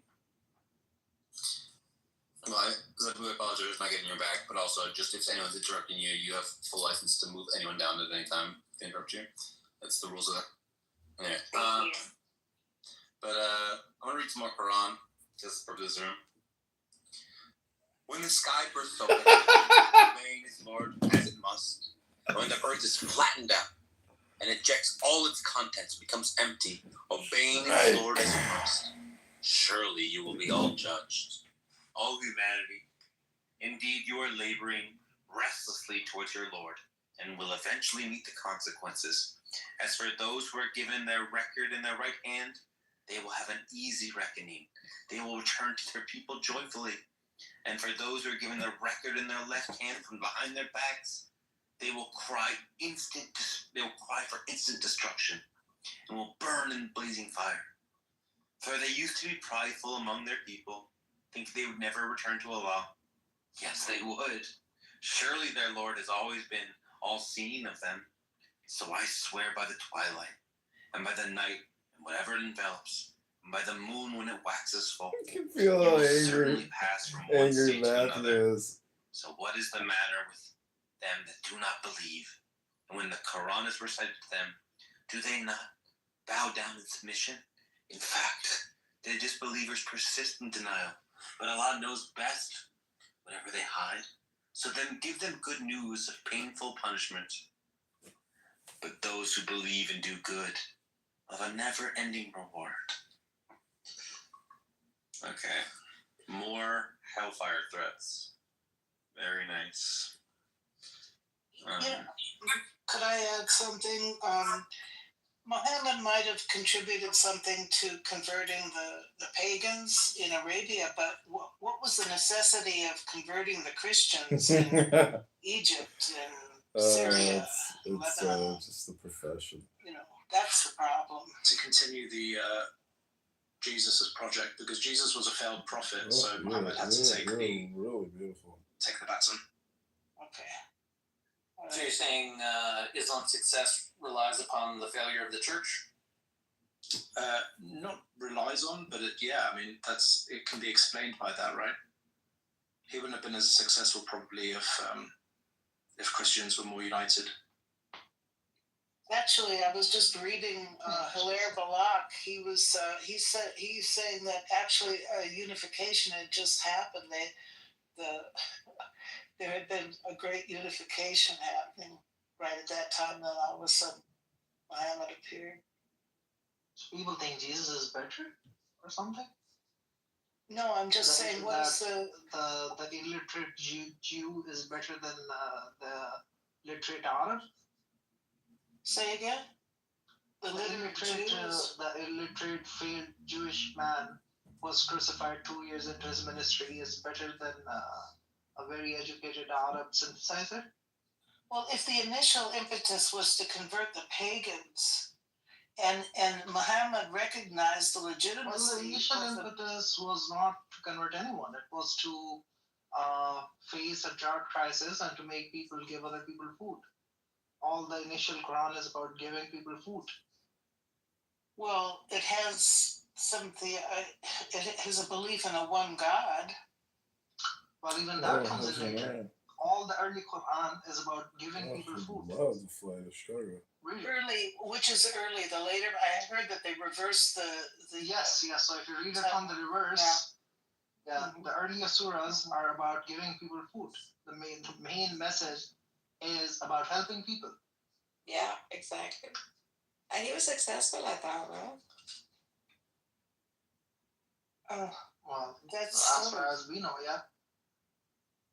I don't see, there's no comparison between a clearly educated man like Muhammad and the illiterate Jew, the failed prophet that Jesus was. I mean, there's just no comparison. Like, this is not even like beginning. Right? That Jesus was nothing but a failed, illiterate, Jewish, messianic leader. That's all that's worth. Who failed in like 2 or 3 years, and who clearly had like ahistorical and clearly apocalyptic notions that failed in the very first iteration. Well, the church. Yeah, but the church that you don't establish any church. There's no evidence. Well, I'm not going to argue the theology of that. I'm just saying. No, that's no theology. That's just the critical historical. Okay. Well, I thought we were talking about the value of earlier. A few minutes ago, we were talking about the value of what he did.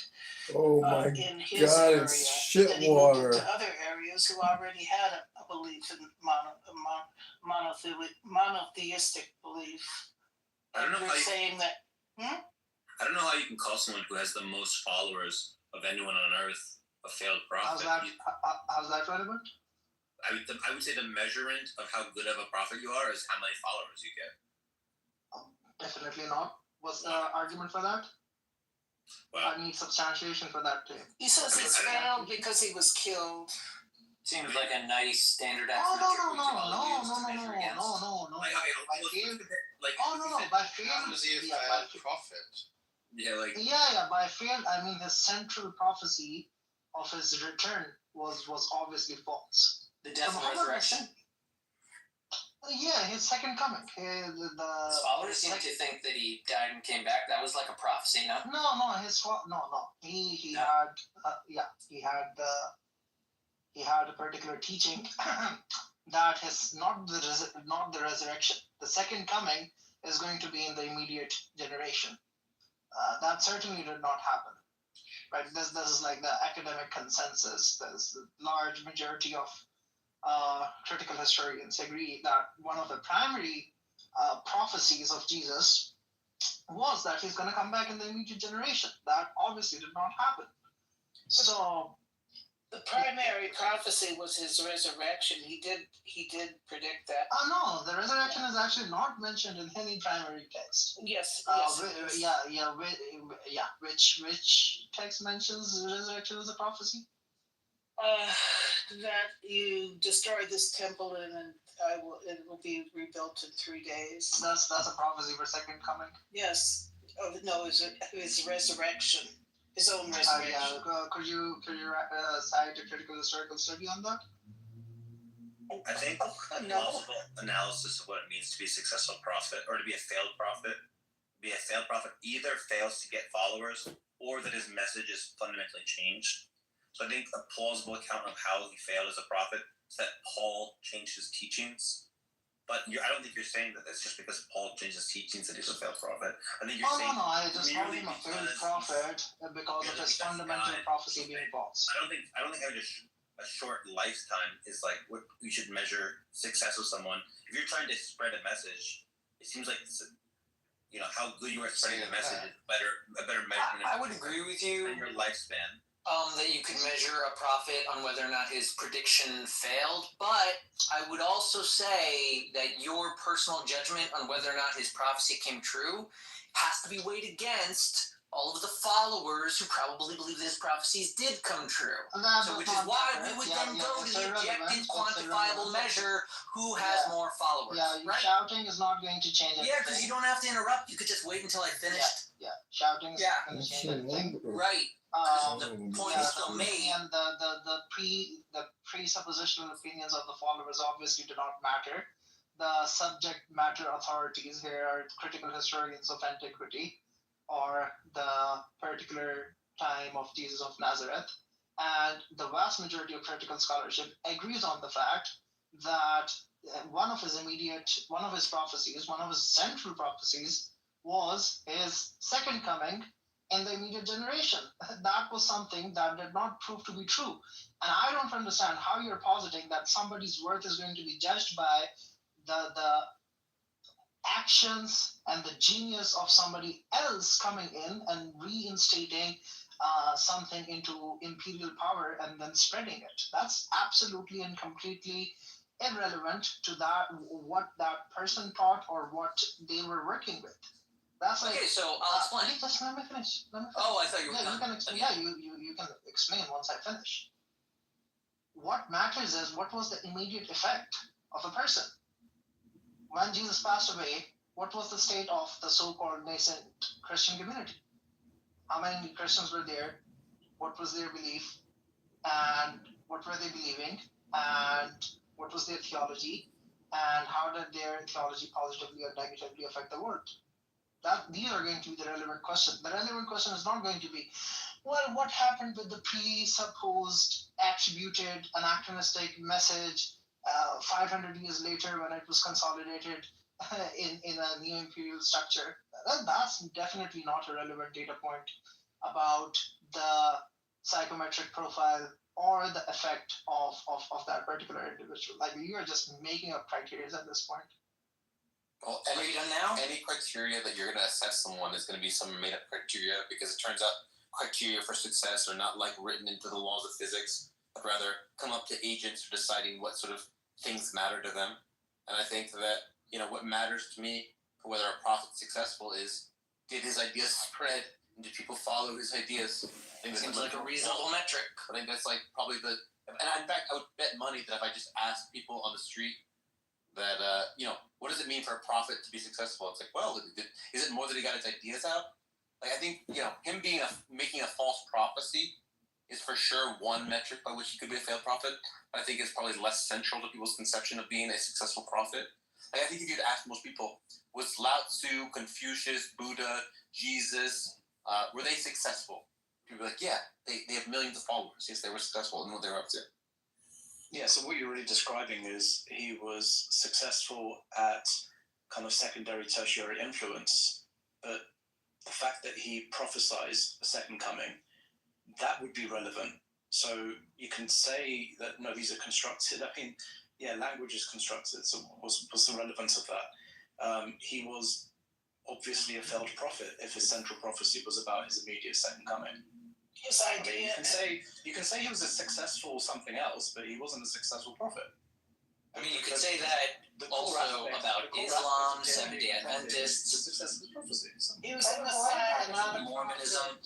He was a messiah, not a prophet. Wait, but the second coming, like, isn't it supposed to still be coming? Like, I don't get it. Right. It's a prophecy that's yet to be fulfilled, so they're just grasping at that and claiming that it's a failure. It's been coming for a while. For a long. But the same thing was said about Muhammad. Yeah. He prophesied something that didn't come true shortly after his death. Yeah, but I don't think the term prophet, like the very English word. That's not true, Mixed. Just a minute, what did he predict?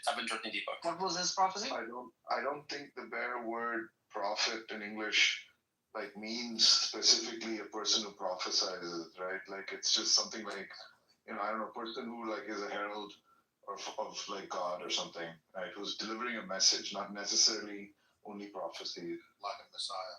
That's right. Yeah, I mean, if the thing, but I suppose you could say that to the extent that the message that the prophet is delivering are prophecies that don't come true. I mean, that does seem like, like taking away from his success criteria. Yeah, the thing is, we have a methodological question here. The question is, we are trying to identify the particular characteristics of the human being, right? The individual qua the individual. Yeah, one of very far-fetched criteria could be, what was their secondary influence? Yeah, that could have some correlation. But the question is, how well does that map onto the greatness profile of the person as an individual itself? Right? Because, secondary influence can be mediated by numerous factors that have nothing to do or very little to do with the individual individual, right? So if you want to assess the individual co-individual and to assess their genius, you need to look at characteristics that are most exactly or most highly or most strongly mapped onto their own particular personality, right? Which is going to be like an analysis of their own particular teachings and their primary intentionalities reconstructed through a critical historical framework, which is going to be their relevant psychometric profile, which can be a reconstruction of their knowledge in comparison to how far off or how many standard deviations off it is from the mean of that particular society. So these are things that are much more likely to be actually correlated with the mapping of greatness in the individual co-individual itself. Not how much secondary influence the person gets like 5 centuries later because of like tertiary causal mechanisms like imperial reconstruction or adoption or so many other things. Let's say it like that. An obscure figure from today, gets appropriated. Like, let's just take some European philosopher we don't even care about. Let's take Merleau-Ponty, for example. Like, we don't really care about Merleau-Ponty that much. But it just happens to be the case that Merleau-Ponty gets appropriated by this future empire that's going to be a world power. Let's just call them United States of Africa, and they're going to just appropriate Merleau-Ponty. Is that going to be a fundamental marker of Merleau-Ponty's genius? Would that make Merleau-Ponty more erudite or more exceptional than Nietzsche or Heidegger or Gibson or many of his contemporaries? Well, any rational person would say, I don't think so. The more appropriate way would be to actually critically, historically analyze them in their own context, and then try to understand and rate the individual co-individual and make the judgment based on that. And that's what I was trying to do. Like when you do that, Muhammad and Jesus, bro, there's no comparison. There's no comparison at all. Like when you read the Gospels, they barely have. It might make no sense to you. What is written in the Gospel? What is even the fundamental message in the Gospel? You just don't There's no artistic quality. Yeah, there's no artistic quality in the Gospel. Obviously, what's the fundamental message of the very Quran? word of Jesus. The ministry of Jesus is barely like 3-4 years long. His fundamental prophecy fails. Yeah. So if you wanna come up with actual criteria, then let's come up with actual criteria and then develop a comparative analysis between Jesus and Muhammad. So for anyone who tries to engage with it, please come up with an actual criteria as to how we should judge between these two. But see, what Sam was saying, I actually don't think it's kind of reasonable to say that, like, if the role of a prophet, right, is to spread a particular message, whatever that message might be, prophecy or otherwise, like moral stricture, right? Yeah, the extent to which his teachings are adopted, of course, have to be like central to the success criteria. I mean, the other one would be something like whether, like, you know, of course, like if, you know, like a religion is constructed in his name, but the teachings of that religion are like completely antithetical to what he believed, right, that he was communicating, then that would be like a colossal failure as well. But if the message is true and it's like widely adopted, yeah, that would be, you know, definitely like success criteria for the prophet. I mean, what's nothing more complicated than that. I want to keep reading the Quran. By the sky full of constellations, and the promised day of judgment, and the witness. What is witness? Condemned are the makers of the ditch, the fire pit, filled with fuel, when they sat around it, watching what they had ordered to be done to believers, who they resented for no reason other than belief in Allah, Almighty and praiseworthy, the one to whom belongs the kingdom of heaven and earth, and Allah's witness over all things. Those who persecute the believing men and women and do not repent will certainly suffer the punishment of hell and the torment of burning. Surely those who believe and do good will have gardens under which rivers flow. That is the greatest triumph. Indeed, the crushing grip of your Lord is severe, for he is certainly the one who originates and resurrects all. And he is the all-forgiving, all-loving, Lord of the throne, all-glorious, doer of whatever he wills. Has the story of the destroyed forces reached you, O prophet? The forces of Pharaoh and Tammud? Yet the disbelievers still persist in denial, but Allah encompasses them from all sides. In fact, this is a glorious Quran, recorded in a preserved tablet. Brilliant, Masha. Prophet Muhammad speaking against the genocide of Christians by the Jewish king Zunawaz, who was the manifestation of Bibi Netanyahu back in 500s.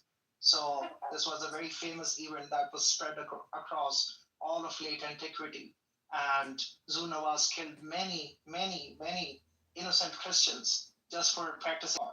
This is Muhammad teaching against that genocide and telling people that, yeah, just because people are evil, indeed they will meet an end. If not here, in the hereafter. That's a brilliant thing. Can we talk about John Lee now? No, thank you. So this Quran was predicting the genocide in Gaza? Not predicting. It was arguing against the genocide that was happening. But it foretold the genocide. No, not foretold. It just happens to be the case that you keep getting Jewish figures in power who keep on killing innocent people. I mean, that is a question you should be asking yourself, I guess. By the heaven and the nightly star, and what will make you realize what the nightly star is? It is the star of piercing brightness. There is no soul without a vigilant angel recording everything. Let people then consider what they were created from. They were created from a spurting fluid, stemmed from between the backbone and the rib cage. Surely He is fully capable of bringing them back to life. On the day, all secrets will be disclosed. Then one will have neither power nor any helper. By the sky with its recurring cycles, and the earth with its sprouting plants, surely this Quran is a decisive word, and is not to be taken lightly. They are certainly devising evil plans, but I too am planning. So bear with the disbelievers, O Prophet. Let them be for just a little while. This is Prophet talking about the star Sirius, which was a fundamental star for the Arabian Peninsula that caused the drought. So this is Prophet telling people that even in a drought crisis, the kuffar, the people who bury children alive, who take their young daughters and put them in the desert because they think they're gonna die because of the drought crisis. This is the Prophet telling them, yeah, I am establishing a soteriology which is going to establish the consequences of your actions, if not in this world, in the hereafter, and therefore you should listen to me and not kill these children, these innocent children, just because you think you're going to run out of food. In kullu nafsin lamma alayha hafiz, for every person is a protector of their own nature. So do not be afraid. Do not be afraid that you're going to be killed by this drought crisis. Just put your trust in God and do not kill these young children. Do not kill these innocent children. You will have enough food. And those who do not believe in this message and who think their actions do not have any consequences, be known that there is a soteriology and your actions will have consequences, even if not in this world, in the hereafter. And those of you who are keeping their food and keeping them in their supplies and not sharing, la'natullahi alaykum, share it with people and do not kill other people. This is again, once again, brilliant rhetoric. None of it can be seen by Jesus. My goodness. Oh yeah, he doesn't spell everything out in detail, but Christians didn't believe in killing the innocent. He's not telling them anything new. It's just that Muhammad spelled out. He's not talking to Christians here. He's talking to pagans. I know, but you're saying the benefit of, you're saying he added what you just said. Jesus didn't say anything like that. But do you think that he didn't need to, because the Jews weren't doing that? I mean, they literally crucified him. They weren't burying their children. I don't understand. The Romans crucified him. How does a Sunni traditionalist handle the idea that it says God does planning? Like, how does a being outside of time plan things? Doesn't he just have things like a plan is a thing where you have an idea in your mind and then you like set it forth into motion diachronically. But if you just are outside of time and then your will is instant, how does anything get planned ever? It just seems like it's instantaneous. I feel like that's like a weird, conceptually weird for how does this traditionally Sunni think about? Out of the three books, the Old Testament and the New Testament and the Quran, the worst one, the most diabolical, nonsensical, genocidal, evil, irrational work is Old Testament. The second number goes to the New Testament, and the best one is the Quran. That's interesting. Very interesting. Wait, what's the criteria for the new? Please, Deepak, answer my question. Thank you. I mean, I think even Christian theologians have some like concept of like, God, like, yeah, he's outside time, but there is some sort of logical ordering to his actions, right? I forgot the exact term, but like, there is a sort of dependency relation in the choices he makes, right? Like, so he orders the fall before he orders the redemption, and that before relation I would is love to see my own understood to be new like clients and everyone I know tonight at the rebar. Just be metaphorical. It's like that's already some interesting line we're talking about. What's the criteria for the New Testament? The Quran being better than the New Testament? It's newer. Yeah, you tell me any intuitive criteria, and then you can just put the text on it. The New Testament's much more merciful. The Quran has like cutting off feet of people and crucifying them. Jesus doesn't have anything about crucifying people and cutting off their feet. Oh yeah, that's simply not true. Because in the earliest layers of the New Testament, there is a clear application and acceptance of the Old Testament law. That's like critical. But that's a sleight of hand, though. Wait. No, that's not a sleight of hand at all. You're saying they come as a tandem, then? Yeah, they do. I mean, that's the critical historical. That's the critical historical consensus. Are you just going to deny that? Are you just going to deny? Are you just going to deny the fact that Jesus? Yeah, we are talking. Jesus Christ, man. He's not going to answer. He doesn't have an answer. He cannot defend. There is no way. I mean, I just asked you guys about the criteria of actually judging. Shut up and let him answer you. He's not going to answer because I'm not going to stay up long enough for him to answer because I'm going to get keep talking. Of course, I'm not going to shut up because you guys don't have any criteria. Not answering. It's that like I didn't even know there was a question. I was saying something and what's going on? You asked a question. Well, yeah, like he just cut you off. Everything. That's what he's doing. But what's the question? I don't know. What's the question? You said that there was a slight. Yeah, the question is. The New Testament. Yeah, the fundamental question is we're trying to. Fundamental question is this room is just fundamentally against Islam, nothing else. If you guys actually cared about finding out who these personalities Finally were, gets to the point, motherfucker. What was their context, we would actually go through all of them and we will actually engage with that. But you are housing Christians on stage, and there seems to be no problem with traditionalist Christians. There seems to be no problem with traditionalist Jews. There just seems to be a problem with just Muslims. So, yeah, obviously there's a bias at play here. When I asked a question about, well, how are you going to be judged? They get cooked. Yeah, exactly. Muslim. Right, can we look? So your question was, what was your question that you felt was? Yeah, so my fundamental question was, we want to engage with this question of, well, let's at a very baseline question we can engage with. Did you forget the question you asked me that you said I didn't answer? Because I don't think this is what the No, not just you. The whole room didn't answer. I don't know if you heard the question or not. No, I don't think I did. But I'm saying what I just asked is your point that like the Bible and the Old Testament, and the New Testament, they come as a package, and then the Quran. So what we're actually comparing is Quran versus Old and New Testament. Well, if you have a critical historical reading of the New Testament, yes. So what's the question? What's the question that you keep saying nobody answered? Just the question is. Lay it out in like one sentence or two sentences. Yes. What are the relevant criteria for judging the greatness or the genius or the moral clarity of a person, of an individual,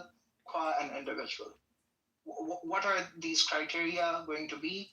And then we can go on and apply both of them or all the set of this criteria to Jesus and Muhammad, and then come up with some sort of. Shut the fuck up, bro. We heard this.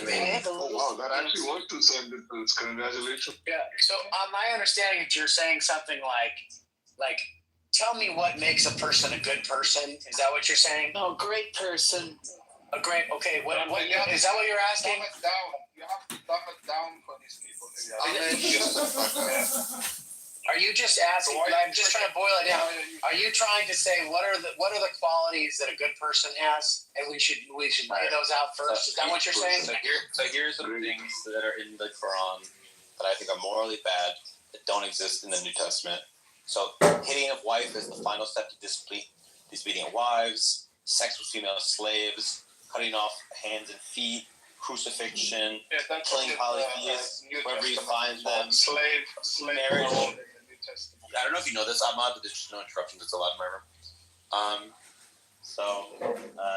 Crucifixion, killing polytheists wherever you find them, giving women women's testimony is worth half of men in financial matters, marriage and divorce of girls who haven't yet menstruated.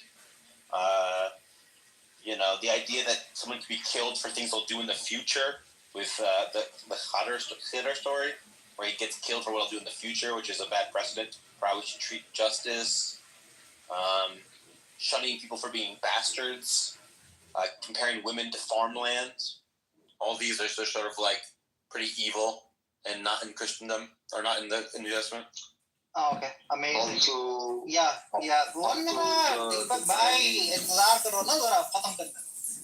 the relevant question here is not whether it's in the New Testament or not. Can you give some evidence that the historical Jesus did not hold to these values? Because the earlier 1 minute. That's a shifting of the burden. You're just shifting the burden. No, I'm not shifting the burden. If you're gonna let me finish. Yeah, because the vast majority of critical historical scholars agree that the earliest representation of Jesus' teaching, none of those earliest representation include the violation of the suspension of the Judaic law. And Yes, all there's these one. things, let me finish. And nearly or all of these values, and even worse, are part of the traditional Judaic law. So can you bring any? Let me finish. Okay, so Let me Tom has a law. finish. All you Why are do, you all guys you do is speaking? compare Why are Lao you Tzu, guys Dali speaking? Jing, to Quran, and you will see how stupid Muhammad Sam has is. this condition that nobody interjects because it creates anxiety. So And let's that's not the other interject. reason, but this is just like straightforwardly a motivation. Okay, let him finish. You're saying the New Testament, or You you can believe the refute Old him. I'm Testament. still speaking. Yeah, I don't care about the New. I care about the historical Jesus. I don't know why you're obsessed with the New Testament. Yeah, so can anyone? Yeah, so what is the evidence that the historical Jesus, who by the way was a Jew, did not hold to these values? Yeah, historical Muhammad did. What's the evidence that historical Jesus did not? For all intents and purposes, we have no evidence that he did not. This is bizarre. How's that bizarre? Anyway, Salama, you guys are not interested in truth. You guys are Salama? phobia. Fuck all of you. You are just interested in You crashed out.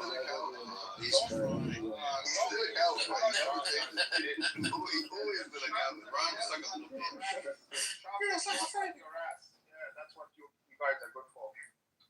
Have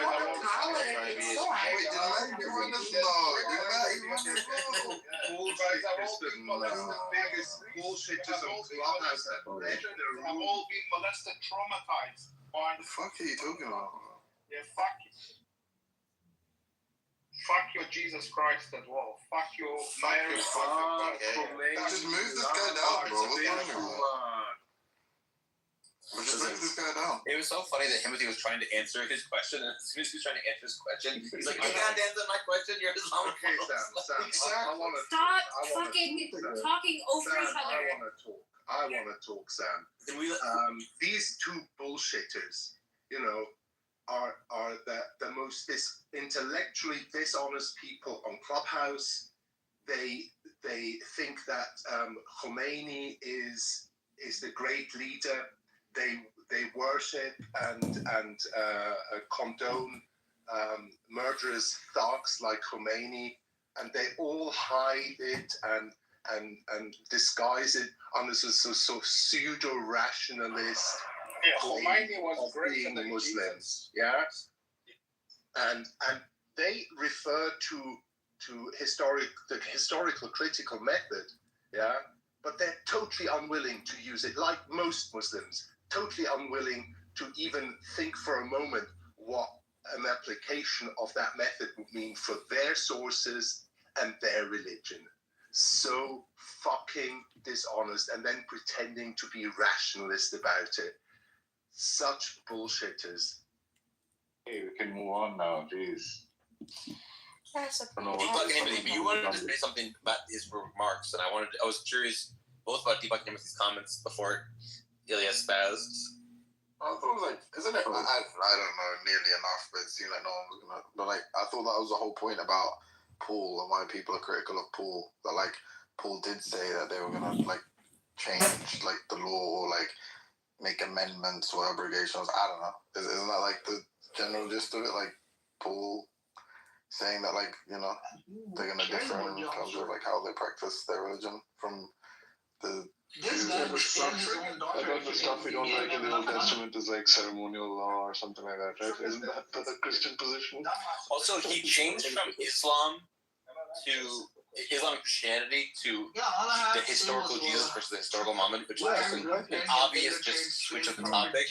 But what's funny is he goes, "Give me any evidence that the historical Jesus didn't believe that Yahweh is stuff," which he was baptized by John the Baptist, who was in a scene that rejected the law. Yes, just some context. We were trying to stop this Yeah, I just want to say your book, The Quran by Muhammad, sucks. You guys should go read Lao Tzu's Tao Te Ching, and then you can learn about philosophy and God as opposed to murderous, genocidal terrorism and creating revolutions to go fight Christians. Go join a book club, read a couple more books instead of just one book, and then you might become intelligent enough to realize how stupid you were prior to reading more books. Thank you very little. Yeah, unlike your fucking stupid ass, I've actually read the book by Lao Tzu, and I've read your fucking useless, nonsensical, diabolical, evil, masturbatory book as well, which is much worse than anything any human could ever come with. So why don't you put that Canaanite law of yours in your ass and go fuck yourself somewhere?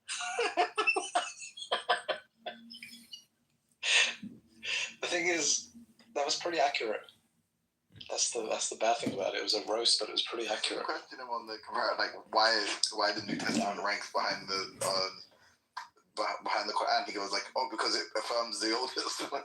Like you're just saying the Old Testament's better than the Quran. Yeah, but you don't know much about it, Timothy. So he's well read, and it's frustrating for him.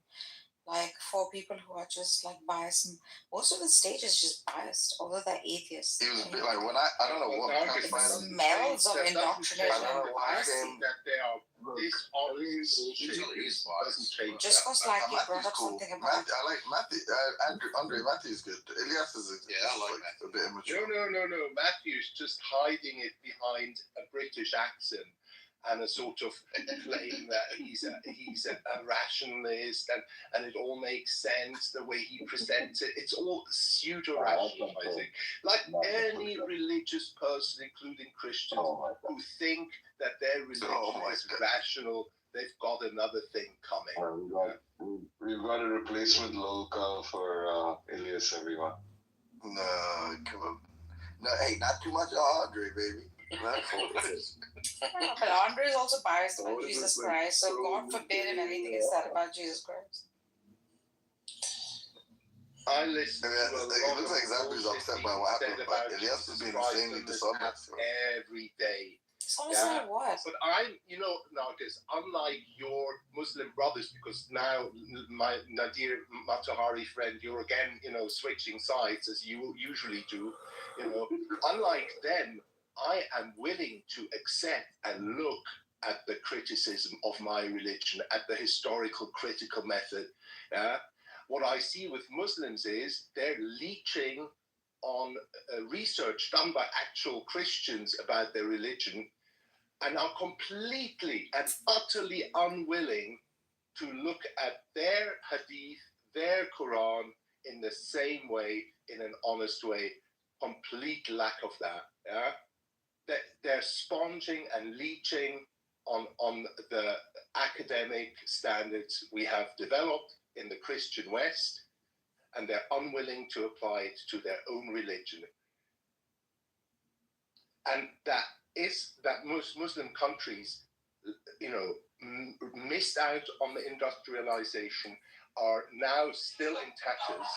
It has very much to do with that fact of constant self-radicalization, alpha male demeanor, and unwillingness to actually do some real thought work for themselves, on their own religion, on their own countries, on their situation. It's always blaming others. It's always the Dawaganda we're treated to here every day. I'm so sick and tired of it. Yeah, I don't support that. I've never supported that. But they're not, but Andre, in all truth, like, they don't give a shit about, like, traditionalism or whatever research done on, hadith or whatever. Like, it doesn't, they're coming from a different stance. Yeah, of course, they'll have, like, critical views too, but I do agree, like, one doesn't have to show the falsity of one to assert the truth of another. I'm going to read some more Quran. Glorify the name of your Lord, but Most High. You are biased. They're right in that, but even a broken clock. I'm literally just reading the right twice a day. Yeah, true. So true. Glorify the name of your Lord Most High, who created and perfectly fashioned all, who ordained precisely and inspired accordingly, who brings forth green pasture and reduces it to withered chaff. We will have you recite the Quran, O Prophet, so that you will not forget any of it. And Allah, unless Allah wills otherwise, He surely knows what is open and what is hidden. We will facilitate for you the way of ease, so always remind with the Quran. Even if the reminder is beneficial only to some, those in awe of Allah will be mindful of it. But it will be shunned by the most wretched, who will burn in the greatest fire, where they will not be able to live or die. Successes indeed are those who purify themselves, remember the name of their Lord and pray. But your deniers only prefer the life of this world, even though the hereafter is far better and more lasting. This is certainly mentioned in the earlier scriptures, the scriptures of Abraham and Moses. I don't think I've read one single surah. I've read from chapter 50, and I'm all the way up to 87 now, where they didn't mention the burning of unbelievers. I don't think I've come to a single surah that hasn't brought it up. It's kind of unbelievable. So, inspired by Sam, I would also like to do a short reading from one of the most inspirational, greatest pieces of literature the world has seen. That Sam I am. That Sam I am. I do not like that Sam I am. Would you like green eggs and ham? I do not like them, Sam I am. I do not like green eggs and ham. Would you like them here or there? I would not like them here or there. I would not like them anywhere. I do not like green eggs and ham. I do not like them, Sam I am. That was well said, Deepak. Well said. It's so deep. Thank you very much for sharing.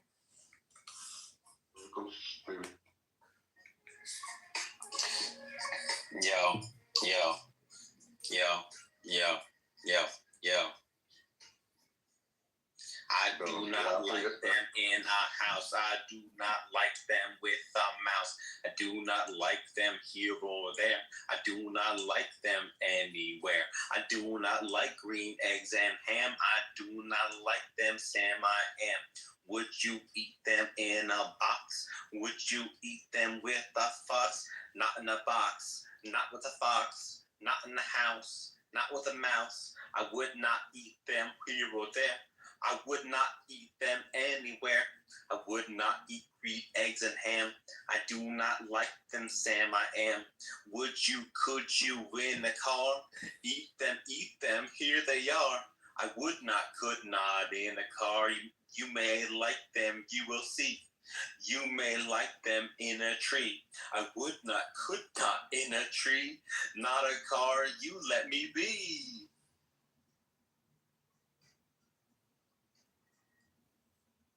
Back to the Quran. Oh my God, you're obsessed. You're obsessed with the Quran. I told someone, I give my word that if they read my document, that I would read a whole bunch of chapters of the Quran. So I'm just trying to get my Andre, follow my word. You know, like what's the? He said. I thought he wanted a man to get his word. Nargis, at the beginning of this room, I don't know if you remember, he said he's a man of his word. he is. Andre, do you know who he gave his word to? Rashad. Hey, are y'all even reading it in order? Yeah, he is. Okay. ¿Cuál chapter le hace? 88. Has the news of the overwhelming event reached you, O Prophet? Oh, on that day, some faces will be downcast, totally overburdened, exhausted, burning in a scorching fire. Left to drink from a scalding spring, they will have no food except a foul, thorny shrub, neither nourishing nor satisfying hunger. On that day, all their faces will be glowing with bliss, fully pleased with their striving, in an elevated garden where no idle talk will be heard. It will be like a running spring, along with thrones raised high, cups set at hand, and fine cushions lined up, and splendid carpets laid out. Do they ever reflect on camels? How masterfully they were created? In the sky, how it was raised high? And the mountains, how they were firmly set up? And the earth, how it was leveled out? So continue to remind me, O prophet, remind all, O prophet, for your duty is to remind. You are not there to compel them to believe, but whoever turns away, persisting in disbelief, then Allah will inflict on them major punishment. Surely to us is their return, then surely with us is their reckoning. Beautiful, Sam, beautiful. I mean, I hope you're aware, that, it wouldn't take me 2 minutes to find a very similar passage in the Bible.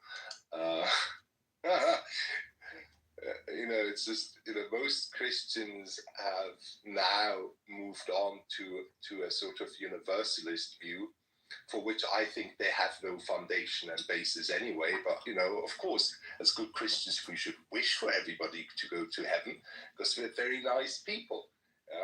But, this is a sort of passage where I have to say, inspired by the Bible, probably. Well, there's a funny thing. There's a joke in the West, which is, what is a camel? It's a horse created by a committee. What is a camel? Is a horse created by a committee. So it's like saying, oh, look how amazing the camels are. But the West makes fun of the camel. It's weird that they think. Well, they certainly make very delicious cigarettes, them camels. Yes, they do. So please don't say anything bad about the camels. And they are marvelous. They can store so much water in their, humps and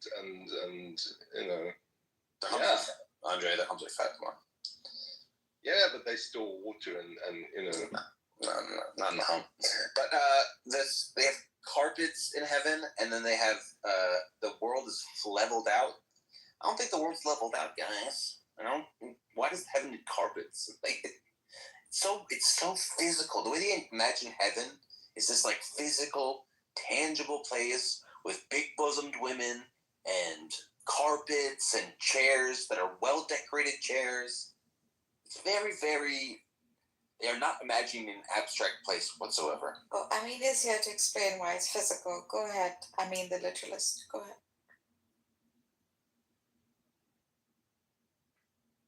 No, I'm just here to say that there are verses that actually explains it. That there is, you can't even comprehend what's in paradise. Like you want to make it seem as if it's like physical and everything, but nah, it's all explained physically. To deny that is ridiculous. At least be honest to the script. No, so actually, you need to take the variables. If you don't know the Quran, you wouldn't be able to recall them. So that's. Can you tell us what is not physical? Yeah. So for example, there's a verse that says, even the fruits they look like they're not the same as the fruits we know of. So that's just an example. And so they're not physical? No, they're actually more real, I would say. More real than physical? Yeah, your experience in heaven is understood to be better. Through physical means? Yeah, but not as you know it, like necessarily as you know it. It's not like 100% as your experience here on Earth. It's a greater experience, and it's exponential. So the grass is greener, the light is brighter, with friends around it, the nights of wonder. What Pink Floyd said?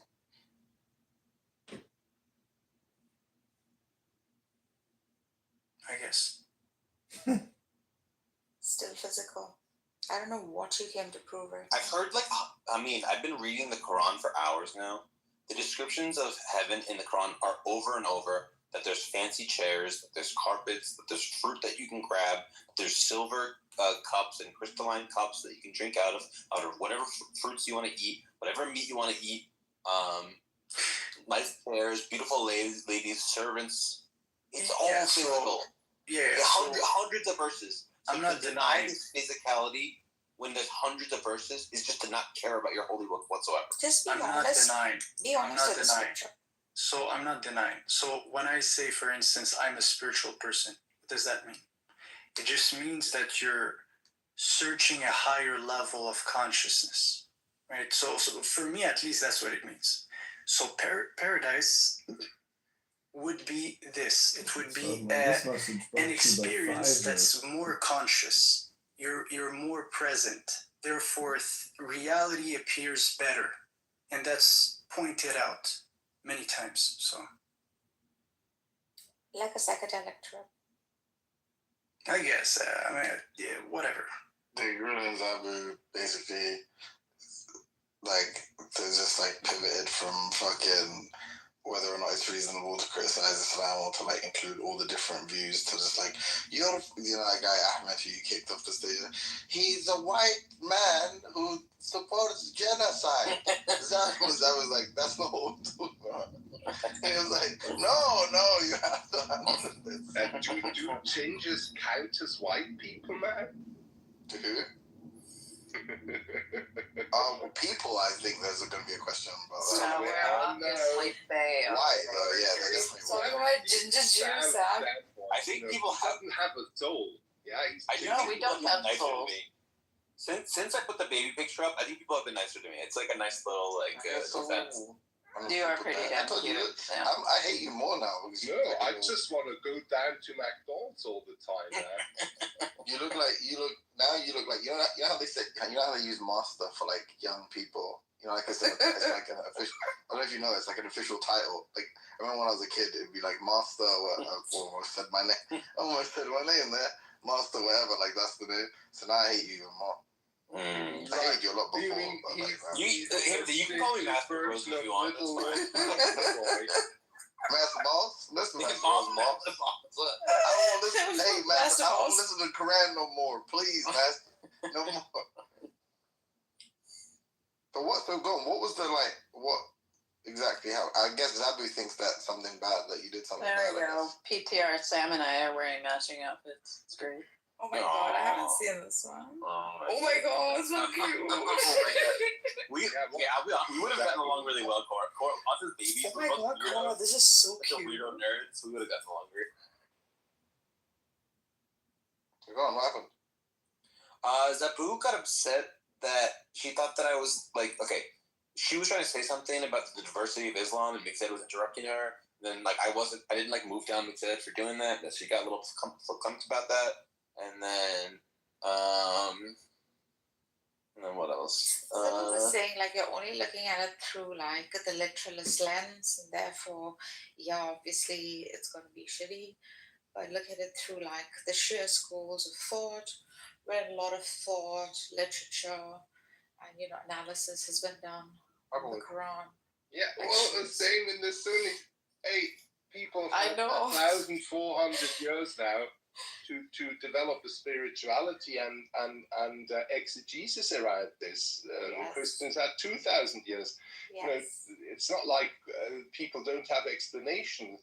I would like for somebody to, I'd be curious to hear from somebody like Amin how he interprets the passage in the Quran where it mentions that I'm not concerned about cutting off of hands. Christians have done this as well as a replacement for the death penalty in the Byzantine Empire.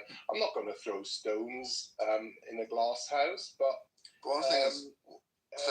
things like the visiting times of when you can go and see the Prophet. How is that relevant for all eternity? That's a sort of, it's a little things, That, but wait. But it seems like what they're grilling her on now is that you guys are trying to have a discussion about some comparative analysis of religions, and you guys are basically you're playing defense for the the Abrahamics, that the non-Islamic Abrahamics basically, and trying to criticize Islam, and that just showed a clear bias. That's what it seems. So I don't know. That's what Elias and them guys are saying. That is what Elias was Sam saying. had but I thought they were just Christianity before. It's not like that, but he doesn't do them often. No, I was thinking in the case of this conversation, I'm saying what happened that He does it all the time, Andre. What are you talking about? Okay, I don't think I'm gonna get my answer. I don't actually fully understand why Zabu got so irritated. I don't actually understand. I'm saying, but I'm asking you, just sequence of events. Elias comes into the room and then goes I want to debate fucking whether or not Christianity is worse than Islam. Is that what happened? Basically. I mean, Elias likes to take over rooms. He's a very strong personality. Me and Danny were just reading the Quran. We started at chapter 50. We're on chapter 90 now. We're literally just trying to get through it, you know? I was also. And then so he came in while you were reading the Quran and called you an Islamophobe. And said, is that what? Well, it didn't start off with Islam, but first it started off with me saying, I got a little mad at Matthew because I was like, Nargis and Matthew have this idea that like, oh, the Sunni traditionalists get Muhammad all wrong. He's just like this like prophet, philosopher, charisma king that's like, you know, so wonderful and amazing. And then like me, I'm reading the Quran and I can see his thoughts directly. Like your writing is just a reflection of your thoughts, and he's a fucking moron who's like. I think he did, and he's just like spastically writing over and over about how the you know the unbelievers are going to burn, and then in heaven they're going to get fruit that you can grab. Like there's like fruit right there, you can grab it. And there's like really nice carpet, and a really nice chair, but they're going to eat pus in hell. And he just like keeps talking about it like way more than I thought they would talk about it. I was kind of making fun of the lack of sophistication in it, and then I was kind of saying that you can like tell the sort of measure of a person's thoughts by how one idea connects to another idea, what metaphors they use, like what reasoning, like what powers of reasoning they have, and that from this Muhammad looks like a moron, not like this philosopher, master that Nargis and Matthew. And then Elias came in and said, "Well, he's better than Jesus." No, then we explained historically how this would be apt. So it was just like whataboutism, and then they concluded. They just like psychoanalyzed you. Let's not forget. Sam also hold on. Sam also was reading the Quran like a Southeast Asian guy who was reading it with like some sort of like Hindu meditation music in the background. And I think that was like why making fun of it, right? That's such a fucking coward, bro. Like I never. No, don't be like. He's never good. Okay, thank you. I've never met that dude. This is the first time. He's a white guy. What you just said, Sam, in terms of him speaking a lot, is like the opposite experience where like I can never get him, and if he does, he just memes. Like every time we're in a room and there's like a serious discussion, Sully's there, so anyone's there, he just memes. Like he'll never just engage sincerely. Like he's like so intellectually insecure. It's like ridiculous. Anyway, I think, where you really need to see the red flag is when there is a group of people, a tiny group of people, perhaps a handful, who claim that they got it all made and know better than the rest of their religion. Kind of always a red flag, no matter whether it's Islam or Christianity. They just try to make it sound clever in a sort of Western way, and then in the end, they tell you in your face, Imam Khomeini was a great guy, it's either atheism or Khomeinism and all that, and I cannot take people like that seriously. I used to think that was a kind of joke, But sometimes they're trolling. You can't do like with Matt less so like he can be more serious, but like with the Ilyas guy, I mean he might think Khomeini's like some fucking. Yeah, but it's like this is not a historic figure about about who we know nothing. This is a well-documented murderous thug. He also wrote nice poems. I'll give him that, and he was very great. No, I'm saying they may not but he sincerely committed support him. and ordered atrocities. So no. No, I'm not contesting whether or not Khomeini's a good guy. I'm saying they may be meaning when they say like, yeah, he's a scholar, he's a sheikh, he's da da da. That's not what it like. No, it's about revolutionary, and they used this. It suddenly dawned on me that they really meant this when they talked about, the criteria they measure somebody by is the revolutionary value somebody has, and that is just Khomeinism talk, and that's why I got so fucking angry with them, and for the first time in my life, I've actually done the lan on Khomeini because they're so fucking audacious to bullshit people in their face about with all the smarmy talk about rationalist Islam, and then they come with fucking Khomeini. Fuck that. Andre, I asked about it yesterday, so I don't think it's like the person. Yeah, I asked them yesterday like what it is about Himothy, please. like what it is about it, right? So I think it's like the principle of Khomeini, not so much him like the person, etc. The one So who. what? So you're not talking about Khomeini, was Khomeini. Yeah, not the like the historical Khomeini, like the principles by which he's. Yeah, what the fuck is the principle of Khomeini? Like It's the idea of him, you know. the idea of him, yeah. Oh, fuck that. That's just roulade talk. That's just fucking roulade talk. No, perhaps unfulfilled. However, the idea of him, like the revolutionary who will at all times ought to speak against like powers, he's not scared of them. He will condemn the West, even if it means, getting sanctioned, etc., etc. That kind of spirit. Now, whether he achieved that in practice or not, right? Just enabled the regime, and to this day enabled the Revolutionary Guard to actually have a firm grip on that country. You know, there's nothing noble about it. There is nothing noble about the Muslim Brotherhood inspired Qudsism. Khomeini falsified. Khomeini was a battery of the worst and highest rank. Who embraced Muslim Brotherhood ideology, and the people of Iran are still paying for it now. Yes, I agree. However, I agree. Bullshit. I used to be, just because I have Shia friends, I used to be kind about it, but those days are gone. Khomeini was a fucking lunatic and an asshole. He didn't even come by his Ayatollah title in a sort of regular way. They only made him Ayatollah because to save him from the death penalty, not because he was qualified for it. Same with Khamenei, who never wrote a Risala. These are all bullshitters. Absolute bullshitters. I am definitely not oppressors. When the for centuries the Shia principle was better to be oppressed than to be the oppressor.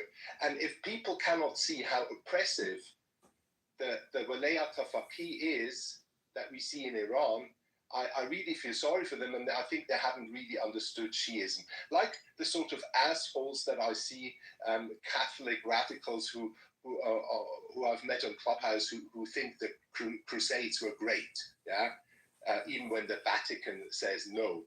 And they still go on. These are all bullshitters, people who are low lives, have no real success in life, and need to feed their male ego with these fantasies of omnipotence and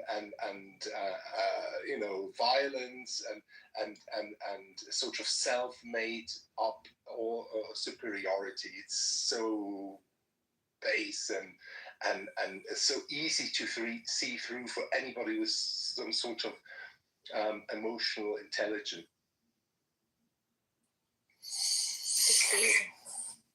Nargis, did you ever hear my poem about heaven? Which one? Heaven. Did I ever read you it? Yeah, read it. The one about the multiple different qualia and shit. Yeah, it's beautiful. Okay, well, I just wish that the Quran had something more like that than all the stuff about fancy chairs and fancy carpets. That would be kind of make it nicer. Again, Sam, put it in historical reference. Like once you put it in that historical reference, you just imagine that scenario. Now, to say that this is always, like Andre said, like what does it serve anyone? That particular instance by which the prophet, do not enter the prophet's house, for example. Yeah, it doesn't serve any, it has no meaning. So that's why the claim of verbatim, every word, every speech, every lettering is a direct speech of God. Yeah, that collapses.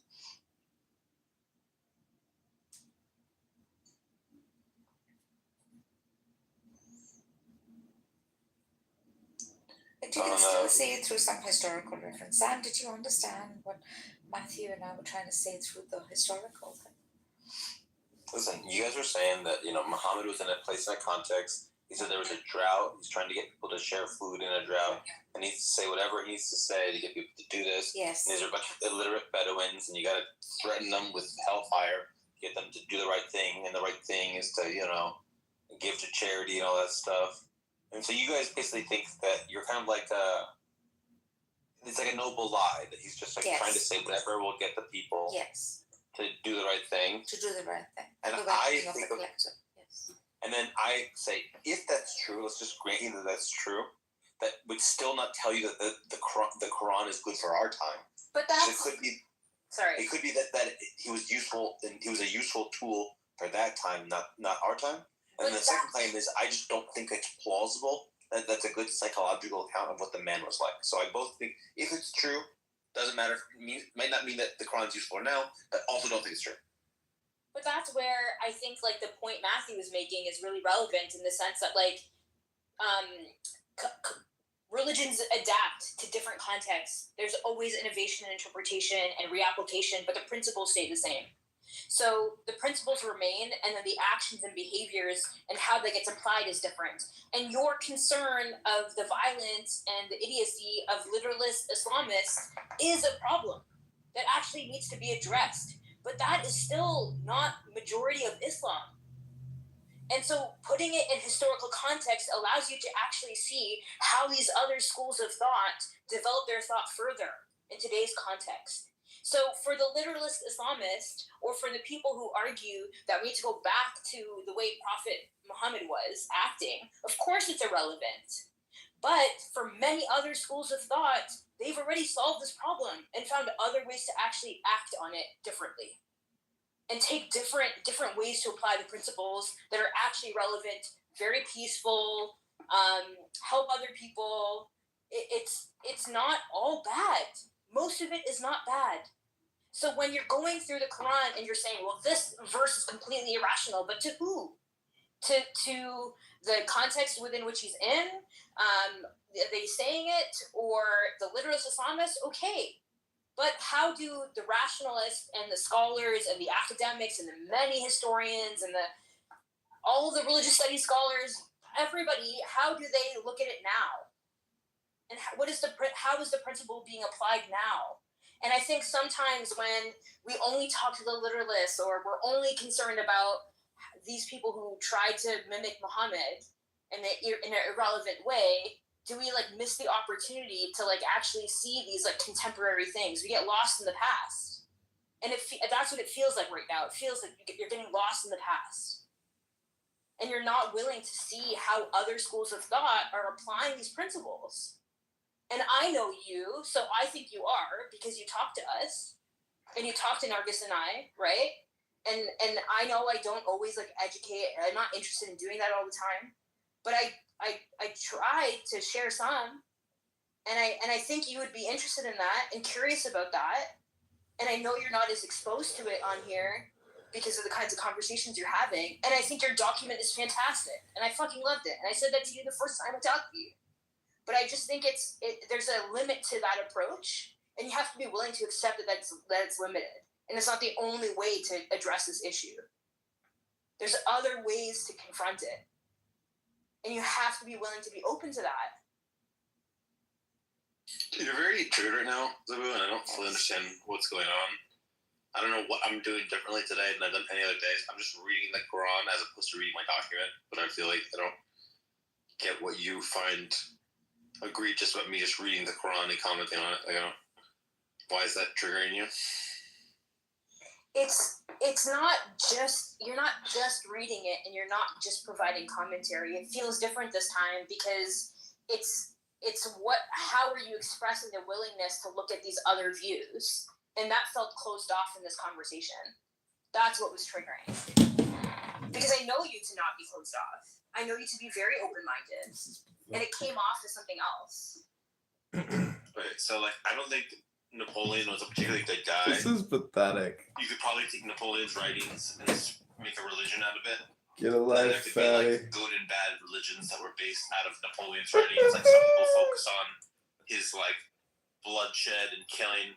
Some parts of them focus on the fact that he built like a civil code and advocated for science and archaeology and protected the Jews. And you could have like extremist, violent Napoleonists and Get a life, fatty. Napoleonists. But then that could happen. Then the question is, why are we basing anything on Napoleon's life at all, given that he's like a bit of a bastard?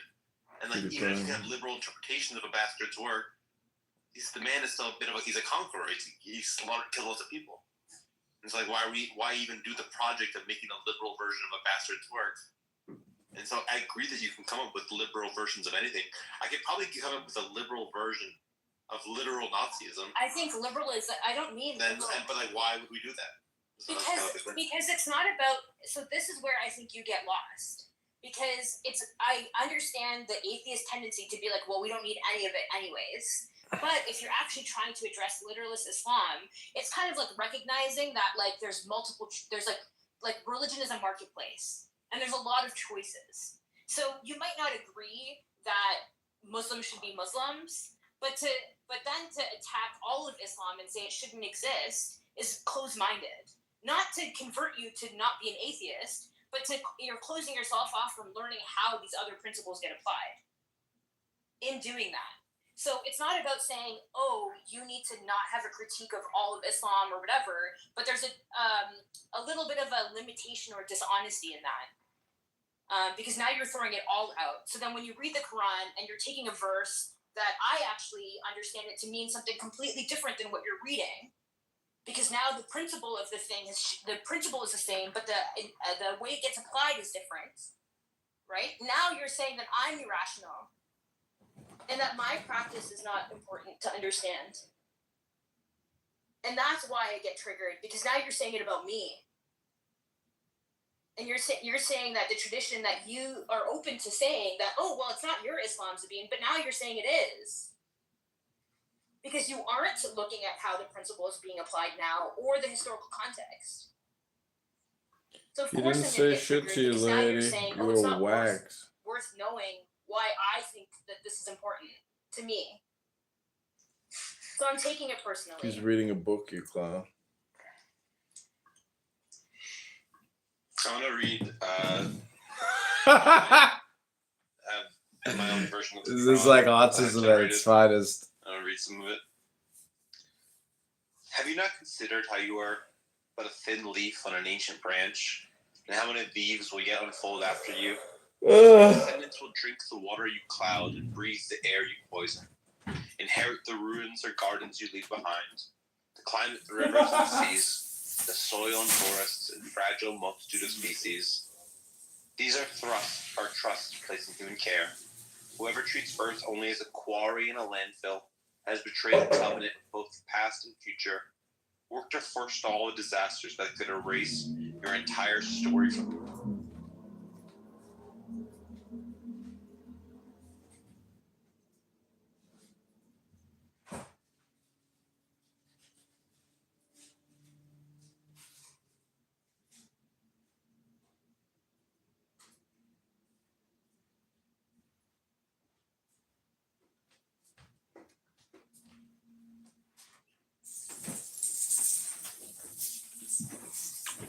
He finally kicked me.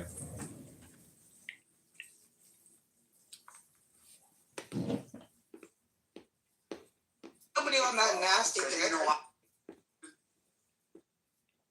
Come out of my mouth that I follow him, nobody takes up the meaning that, oh yeah, I think that we should, or tying young children should be allowed. Right? Yeah, so that's obviously not the relevant sense, and that is the thing I began from. But I mean, if you don't have the capacity to understand that, my friend, I can't do anything. Well, unfortunately, I just checked the replays off, so I guess all we have is the other people in the room. I didn't think you immediately said you didn't, because I think the progression of the conversation I can infer from how the conversation took was I said in response to what you said. I said, wait, isn't he responsible for that? I love my Quran. I love my Quran so much. Oh my god. My Quran is so good.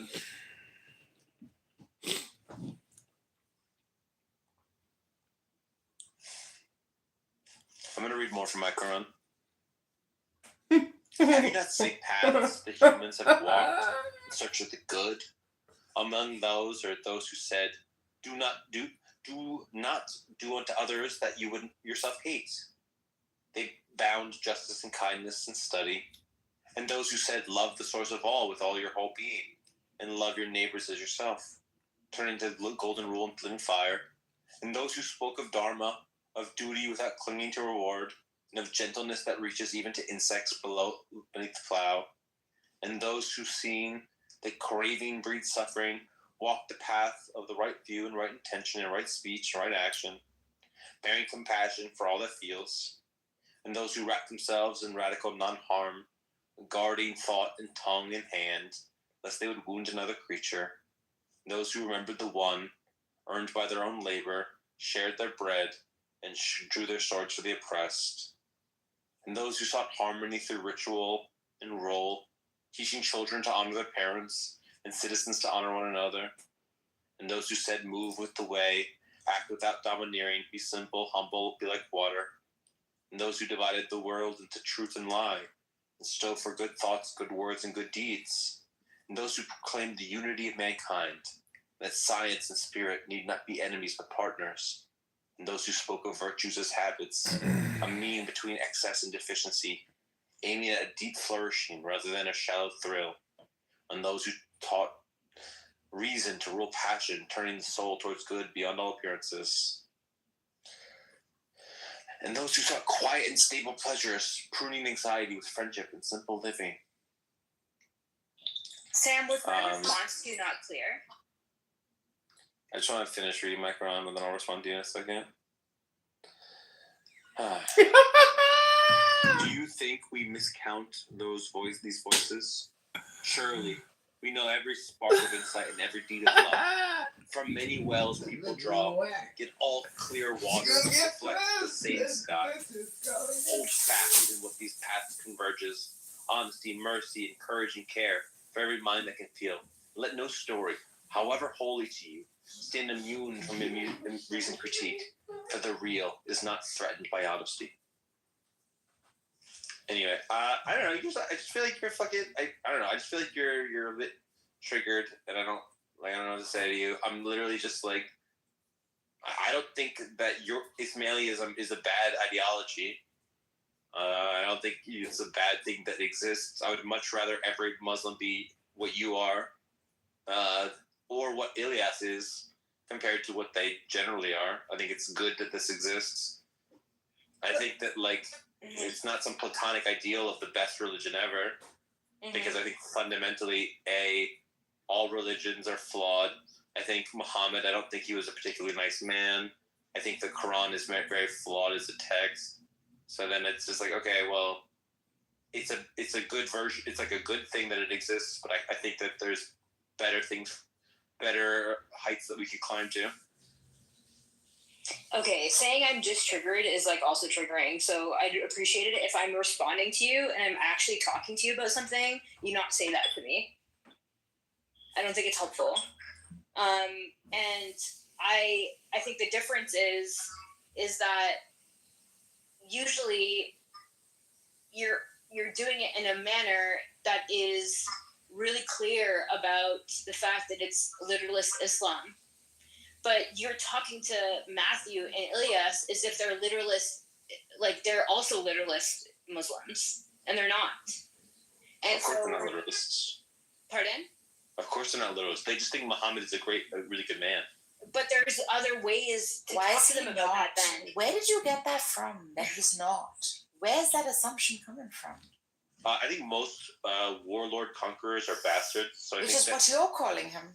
Yeah, so I think that Napoleon, Genghis Khan, which is what you're assuming. Tamerlane, Julius Caesar, Alexander the Great. I think these are similar figures in history. I don't think you've studied academic history or the life of Muhammad. I really don't think you know much about him. And then you don't see how, like, your focus on just literalist Islam has turned you into the same thing. You're acknowledging that yes, these literalist Muslims will take the Quran and have these weird interpretations of the Quran, but you're limiting Islam to only that. And other Muslims don't just rely on the Quran or just the Hadiths. There's other sources of analysis that they're using over time. Other traditions, other practices, other like devotional texts that have arisen in the Islamic, in different Islamic traditionalists or different. Sorry, just saw the thing in the chat that keeps using. Different Muslim traditions. Zabi sounds like a And so angry trigger. it just feels like in this conversation, you just like close yourself off from that curiosity to see how this actually plays out in other ways. The Quran is not read this way by everybody. You're literally just beating the shit out of a straw man, and you're making up a cartoon figure of what you think I'm doing or think, and then you're getting mad at a thing that doesn't exist because it exists in your imagination. I've never claimed that there isn't a diversity of Islam, nor have I not been open to learning about the diverse ways Islam exists. The two things that I have claimed is that, one, the Quran is not from God, and I'm trying to get evidence for that. Then a thing that I also said is that I don't think Muhammad was a particularly insightful or good man. And I'm also willing to give evidence for that. I've never said that there aren't other paths of Islam, there aren't other things to learn about, other ways of being, other ways to learn. I'm not curious about learning about the diversity of Islam. I probably know more sects of Islam than the fucking 98% of people on this fucking app. So you're just getting mad at me for something that I haven't said, I don't believe, and it's very annoying because I don't make up a thing in your head about what I'm doing or thinking, and then get mad at a thing that's not even real. Actually look at me and what I'm thinking and saying, and actually reflect on what that is. I am, Sam, and I'm not leaving, and I'm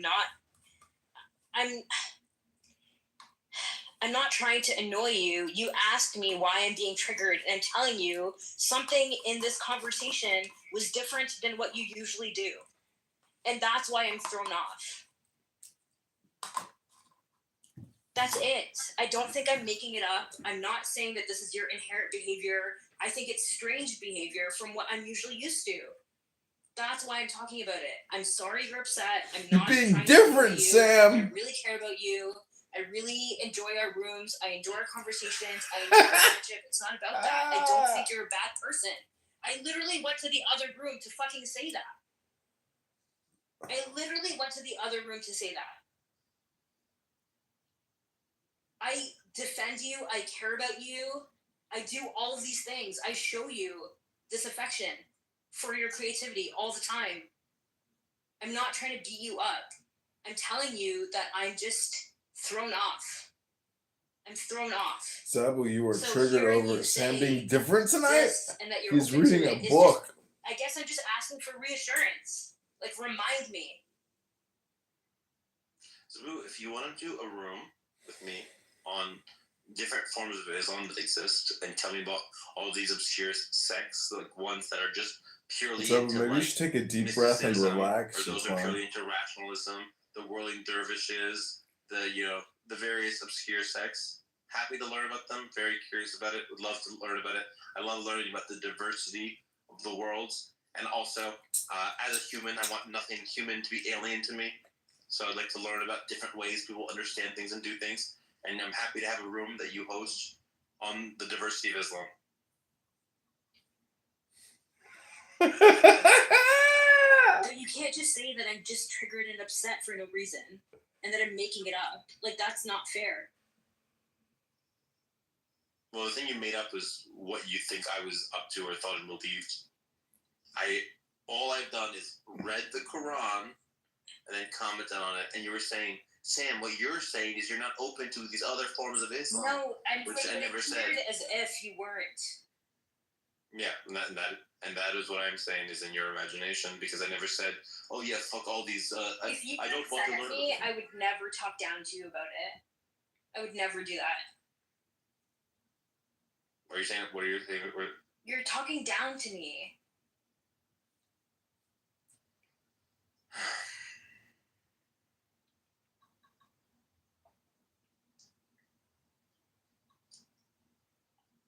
Listen, I'm happy to reassure you that we can talk about the diversity of Islam.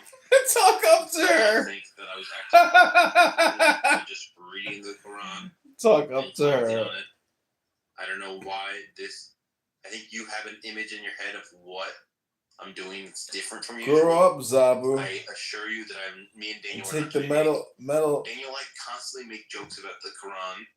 We were talking about having Kaaba matches with Abu Lahab and stuff like that. And like, so we were just doing more of that. We were just a little bit shocked. Grow I up, guess, Zeppelin. a little Take the bit metal just rings the out your sheer nose and maybe hit the number gym of and verses read. Roasting. I just think that the Roasting. constant competitiveness of heaven is gonna have nice couches and tasty fruit and big bosomed women, and hell's gonna have fire and sadness and drinking boiling water and eating pus, and just the sheer numbers of that was kind of shocking for us. Ew. But like it's a bit much. I agree. Yeah, but like, of course, I understand that. I just think the room became something else. It became hateful and somehow. Yeah, I also there was sense that something shift twisted of about energy. Yeah, I know. And it wasn't It was good just for like their side Islamophobic either, so somehow. that's why I went to their fucking room and yelled at them too. What? No, but they left because there was no pursuit of like knowledge, which I agree. Exactly. It became like pursuit of just mockery. I agree. Doesn't change the fact that He they're was answering intellectually dishonest people, those two. Oh my god. Why do you have to talk about them? Why, Andre? Why can't you say about what Because Andre has a point also. The false by exposing the falsity of one, it does not assert the truth of another. And I have said this over and over again. I want to read you more from Sam's Quran, because I like Sam's Quran. By the scale that never lies, and by the ledger written not in ink but in consequences, every act is weighed by what it does to the well-being of the world. Many deeds feel righteous, yet breed fear and hunger and despair. These are but idols of the ego dressed in piety. Better a small kindness that softens one hard day than a grand gesture that leaves the vulnerable broken. Share from your surplus with causes that help the most. For some gifts heal a scratch, while others close a mortal wound. Give first to those at the bottom of the well, before painting flowers on the cup of the prosperous. Do not earn from fraud or hidden harm. Ill-gotten wealth is a house built on rotten beams. Use force only as a last reluctant remedy, proportionate, guarded, never spilling over onto the innocent. Torture and collective punishment are stains that soak into the soul of people, and there's no necessity can wash them clean. In conflict, let your weapons be listening, careful speech, a willingness to revise your story. Forgive those who sincerely mend their ways, but do not throw your memory into the fire. Learn that you're not burned twice by the same flame. Temper your desires with reason, so that pleasure is your guest, not your master's. Practice small daily kindnesses, especially when nobody is watching, for there the true shape of your character appears. Own the wake your choices leave behind. Do not hide behind systems as if they were not made and maintained by hands like yours. When you are unsure, incline towards mercy. The one who weighs you knows how often you yourself were in need of the same. It's nice, but it lacks the dramatic effect of the Quran. Like, this is my honest criticism. It doesn't balance itself well. There's not enough physicality or esoteric. I don't know. You're right. I'm going to add some more verses. And kick babies in the head and they're going to burn and they eat pus. Hell. Just look into the... burn in hell. You can also look into the Zionist manual. You'll find a lot of useful material there so far as destruction goes. So maybe you could use that. Oh my god, this comment in the chat is hilarious. Congressman says, grow up, Zaku, and take the metal rings out of your nose, maybe hit the gym and read loud, Sue. Oh my god, fuck yeah. Shut the fuck up, John. Shut up. Love is the law. Law and on the wheel, isn't it, John? Don't he'll play that god awful bell noise and it'll like make me want to vomit. Yo, how long have we been here, Sam? What's the number of hours? It's like 5 hours. 6 hours. This might be the longest I've sat in one of your rooms. I'm not gonna lie. Well, that's to have you. Thanks, Sam. Would you like to repeat? Celestials. Repeat after me, Samuel. Ashhadu. Ashhadu. You've read so much Quran, and I think much more than like most Muslims would have. I think it's time for. This has been the second best Sam room I've ever filmed for YouTube. Great work, Sam. So sweet. I couldn't, man. I'm too much of a freaking idealist, truth-seeking human. I couldn't do it to him. If I converted to Islam and then be converted, then I'd be at risk of death. So it'd actually be like a material harm you're doing to me. You know? You're not at risk. You're already at risk, but you're not actually. Perhaps. Yeah, I am. The possibility to get killed. I'm sorry, hellfire is your final abode. What are you talking about? We invite you in now. Like, it's so different. The role of the non-believer, it literally says there's no compulsion in religion in the Quran. I'm never going to force you. People who force you to believe in anything are fucking stupid. Yeah, but if you are in the religion, then you leave all the Sunni hadiths say, kill that motherfucker. Perhaps the Muslims need more IQ and EQ and should read more books than just Mo's. By the dawn, in the 10 nights, and the even and the odd, and the night when passes, is all this not sufficient oath for those who have sense?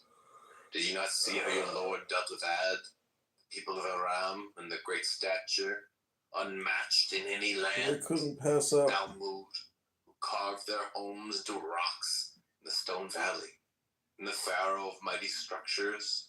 They all transgressed throughout the land, spreading much corruption there. So your Lord unleashed them a scourge of punishment. For your Lord is I was truly going to go out vigilant. tonight, but I couldn't pass Now, up on whenever a recording human Sam being is read tested by Quran the and Lord, upsetting there is Muslim. generosity and blessings. They boast, my Lord has deservedly honored me. But when he tests them, Who's gonna go out in their tonight? provision, they protest, my Lord has undeservedly humiliated me. Absolutely not. In fact, you are not even gracious to the orphan, nor do you urge one another to feed the poor. You devour others' inheritances greedily and love wealth fervently. Enough! When the earth is entirely crushed over and over, and your Lord comes to judge with angels rank upon rank, and hell is brought forth on that day, when every disbelieving person will remember their own sins. But what is the use of remembering them? They will cry, I wish I had sent forth something good for my life. And on that day, he will punish them severely, like no other, and bind them tightly, like no other. Allah will say to the righteous, O tranquil soul, return to your Lord, well pleased with him, and well pleasing to him. So join my servants, enter my paradise. More hellfire threats. It's quite Never powerful. stop. This It is the first never time I'm stops. appreciating it, Sammy. The way you read this one. I'm actually having appreciation for the drama in it. It's so powerful. It's theatrical almost. I mean, I guess this one had one thing where it goes, it goes like, oh, the Lord is undeservedly humiliated. Absolutely not. You have not even gracious to the orphan, and don't urge one another to feed the poor. And I like that. Yeah, I like that. That's really nice. Like, who the hell are you? You haven't even like fed the orphan, and now you're coming here complaining. Yeah, how It's you've like been, you yeah, are. see how you've been humiliated and stuff, and you're just like a little bitch that doesn't even help anyone yet. Yep. Alright. Chapter 90. I do swear by the city of Mecca, even though you, O Prophet, are subject to abuse in the city, and by every parent and their child. Indeed, We have created humankind in constant struggle. Do they think that no one has power over them? Boasting, I have wasted enormous wealth. Do they think that no one sees them? Have we not given them 2 eyes, a tongue, 2 lips, and shown them the 2 ways of right and wrong? If only they had attempted the challenging path of goodness instead. And what will make you realize what attempting the challenging path is? It is to free a slave, to give food in times of famine, to an orphaned relative, to a poor person in distress, and above all, to be one of those who have faith and urge other to perseverance and urge each other to compassion. Those are the people of the right, and for those who deny our signs, they are the people of the left, and the fire will be sealed over them. Again with this fire shit, can you just fucking cut it out, Quran? Because it is the worst way of dying. Like literally, it had this really. This is actually of all of the surahs I've read so far, this is the one that has the most amount of feed the poor, free a slave, give food in famines, help orphans, help people in distress. Like it had a lot of that in it. Yeah, and yet, so these become it still has the fucking stuff about the hellfire. Like it just Sam, can't if you keep help reading, itself. if you keep reading from here, these become instructional. So it's more like coming towards the drought surahs. See, at a time where these mofos didn't want to like shell out a single penny, and parents were actually burying their girl child alive. He's coming forth and he's saying, "You motherfuckers, like, are you serious? This does seem like a struggle for you, doesn't it? You've never given charity. This bridge between you and the freaking elite is so much that these people are literally burying their kids. Don't you see through it all? Don't." And then he's introducing a god in the middle of all this and saying, "Don't ever think this providence is coming from you. What you have is meant to be given so as to maintain the well being of the collective, so as to have social order and human dignity intact." So these are the ways in which he's sort of, trying to get them to reach like a higher cause that he has in mind. None of this, by the way, is being done by means of any miracle of sorts. He's not turning the rod into a serpent like Moses. He's not making birds out of clay. He's just using himself. And in this, there is greatness. This is what I'm saying. Like, look at it like from the outside. I'm not even putting in any emotion into the whole thing. And I'm thinking, this is fantastic. He doesn't have any family backing. He has no financial backing. All he's doing is creating well-being for the collective. And he's saying, fuckers, just shell out money and help the poor and let this drought go so that we can be successful as a human family. Yeah, and again, you see, once again, I fail to see, and I'm sorry to say this, I don't want to be offensive, but I fail to see what Islam brought the world that Christianity didn't already give it. Yeah?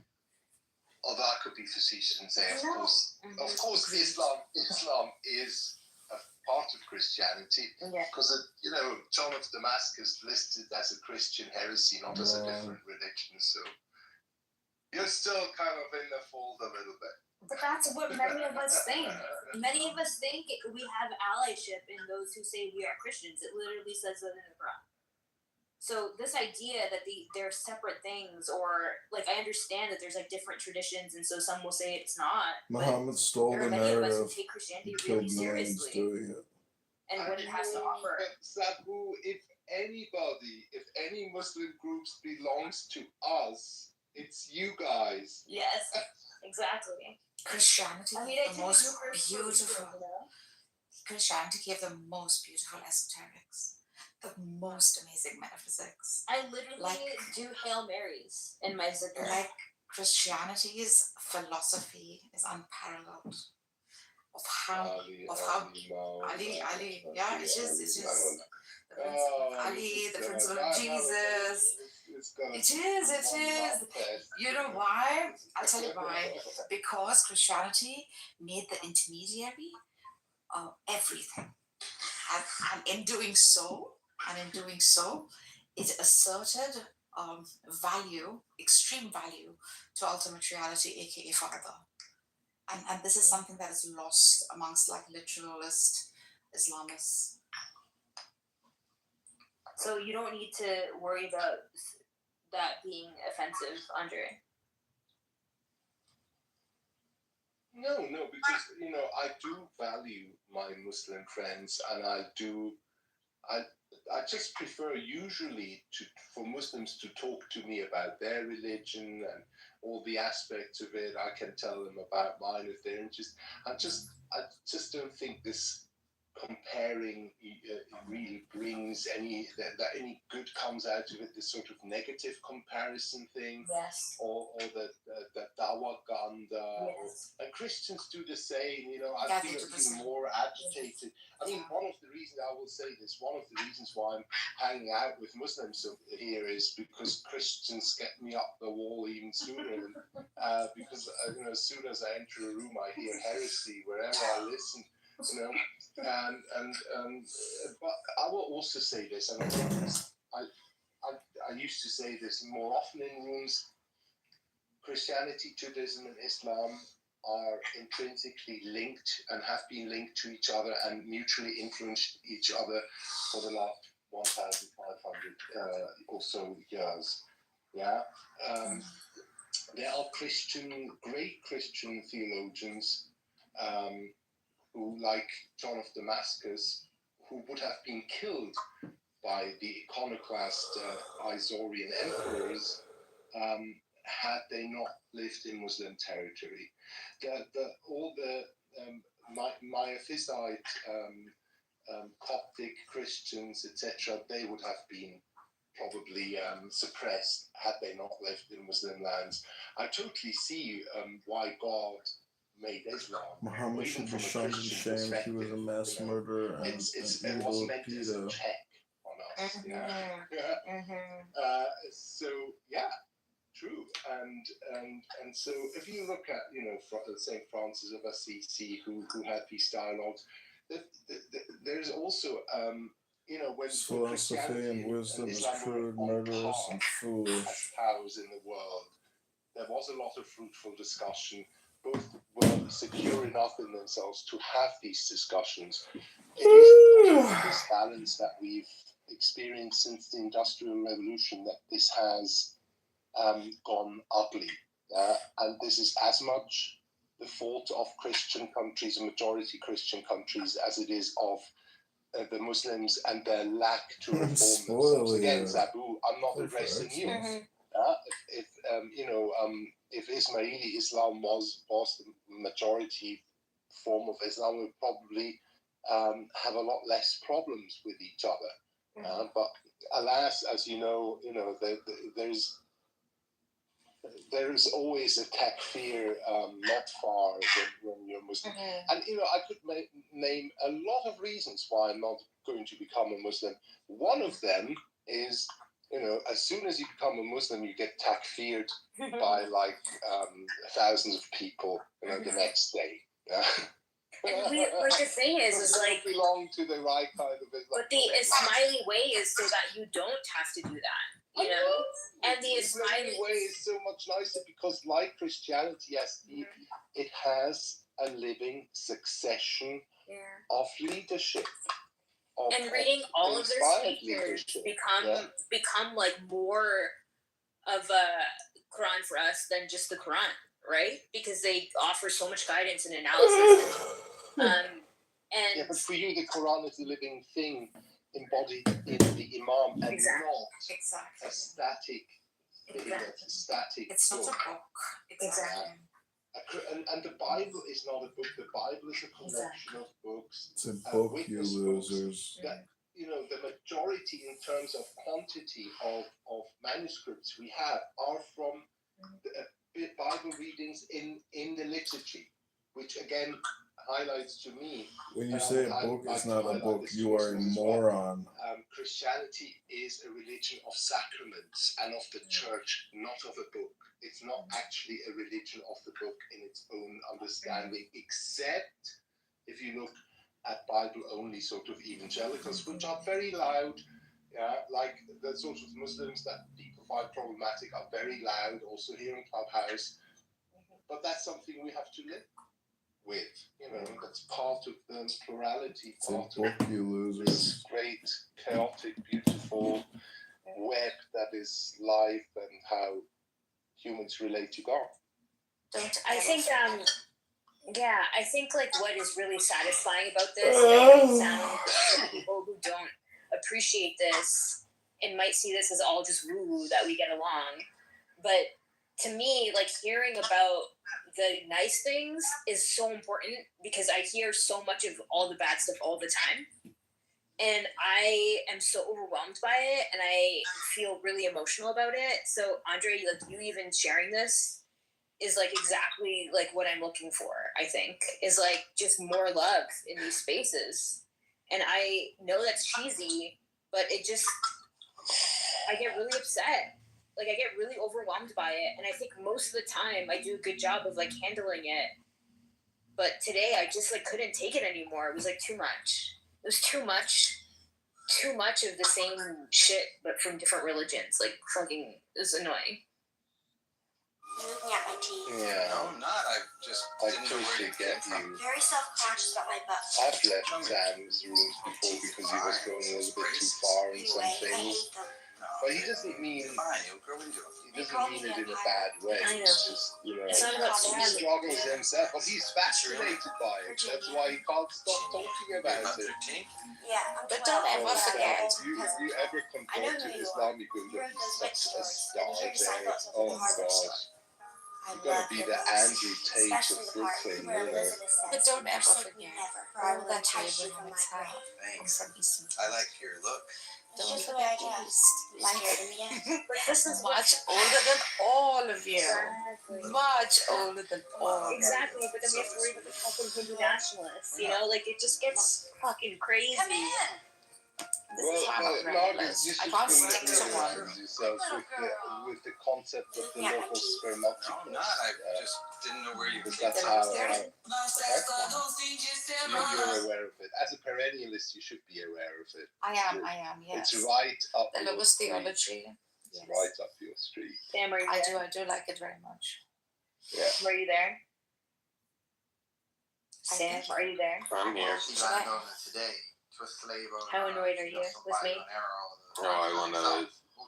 I'm gonna fucking cut off your hand and your feet on opposite sides. You know what I'm saying? Like, cause that's what you do to rebels. You know what I mean? Like if you're like doing mischief in the lands, you get like your hand. But you have to be a Muslim in order to apply that. So are you going to convert? Well, I mean, He just read the Quran. He converted tonight, Zabu. You're never satisfied. you should also. I'm gonna just say, Look at this filthy Zionist. Look at it. be agnostic about whether I'm Muslim. Let's just put it that way. You know what I mean? Like maybe I converted, maybe I didn't convert. You know what I mean? Like. I'm sorry, fam.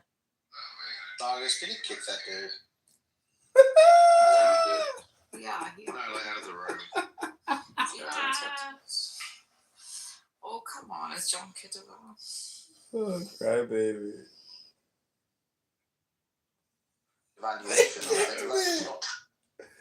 They kicked me. All right, I think that should be plenty. Should we go in with one more fucking account? Fuck with those fuckers. Oh shit! What happened? All right, this will be the last one.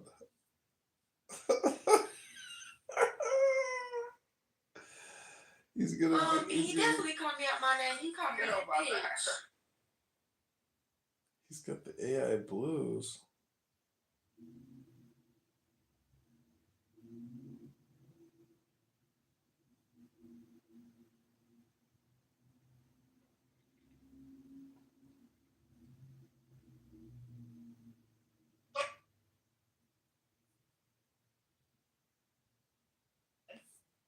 I mean, like, yeah, I understand the point you're making, but there are much more. No, but, Yeah, but there come are on, many more avenues. you understand the logic of the point. The logic of the point is I understand the logic. actually how it works. Well, no, that what you're positing, and you're kind of saying, okay, we have a situation where we have a Wilberforce, and he came to reform society and get abolish the slave trade. It didn't come like. Muhammad came to abolish the slave trade.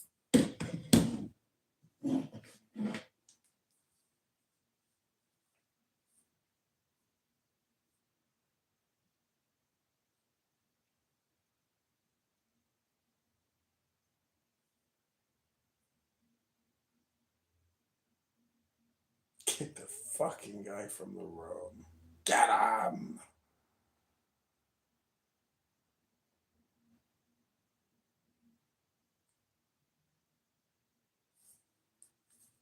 Box off them. Can you imagine? Genocide makes money, doesn't it? I got on stage, I called it out, and I said, What a "He's brand. disgusting." I said, "You're disgusting for what you're doing."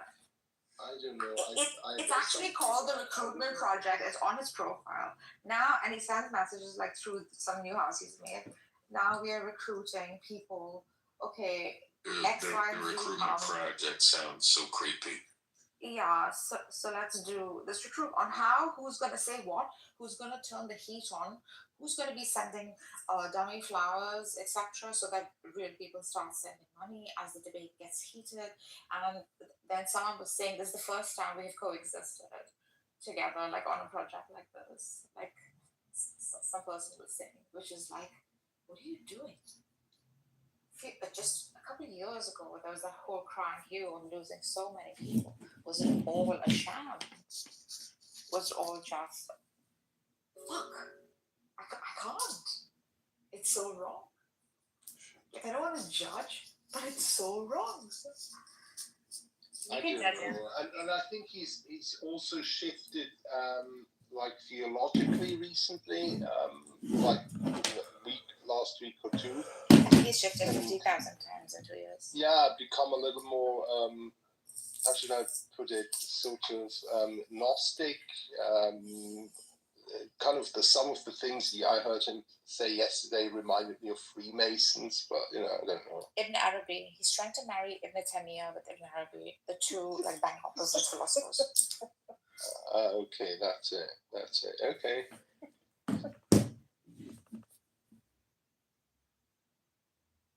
Well, amazing. But I mean, do you know? I mean, does he work? He's very funny off of TikTok by selling his genocide or using the genocide to make money, or what he calls the genocide of his people. Yeah, but you cannot make enough bucks off that to earn a living, like. But anyway, so He has completed the great alchemy and is now Messiah on TikTok. It turned out that he did shifts at a sort of petrol station or something like that. But which is still an honourable job, I don't know. I have no clue what he does.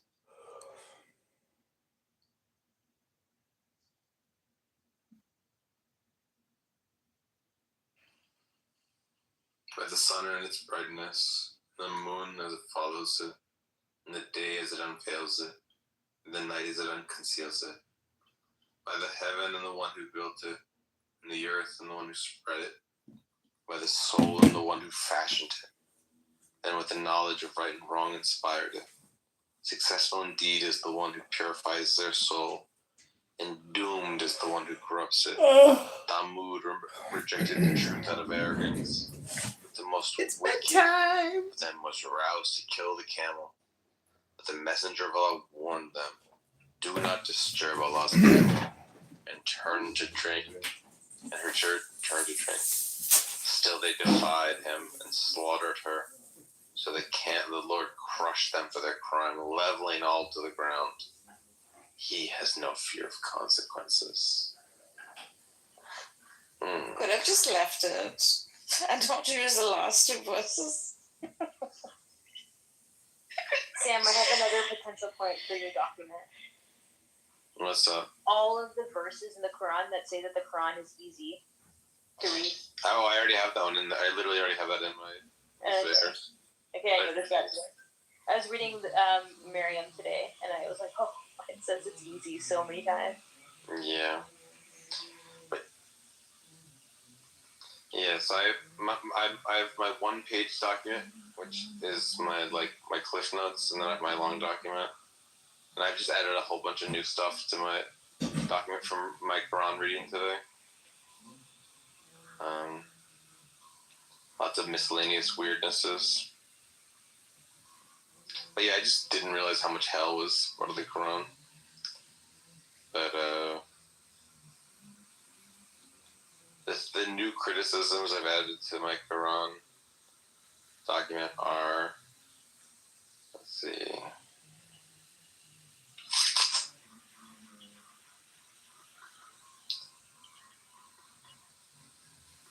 Can you not see in heaven your sustenance is whatever you were promised? Then by the Lord in heaven and earth. That's as true as the fact that you can speak. But no, the fact that you can speak is definitely much more obvious than that heaven has sustenance. Like, there's no one on earth who has more access to heavenly information than the fact that they can speak. So that's just like an error. This is as certainly true as the fact that you can speak. No. The next is that it says, if you were to see a deadly piece of sky fall upon them, they would say, that's just a pile of clouds. Yeah, that's not what people would say. No one thinks clouds are even solid objects that can fall on people. And they will be waited on in heaven by youthful servants. So there's slaves and servants in heaven. If they are conscious, then they're being tortured.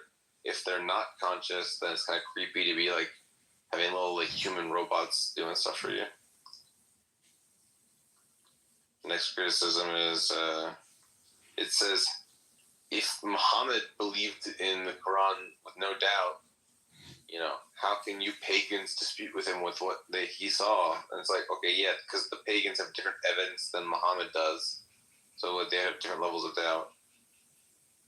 Like, if you went to a concert and said it was awesome and then told me I didn't see the concert, so then why would I believe you as much as you believe you? That's just silly. Then it says, do you prefer to have sons while you tribute Allah's daughters? God just want daughters. There's nothing irrational about that. They will taste the touch of hell. You feel touches and you taste flavors. You don't taste tactile experiences. Our command is but a single word done in the blink of an eye. But then how did the heavens and earth take multiple days if his actions take a blink of an eye?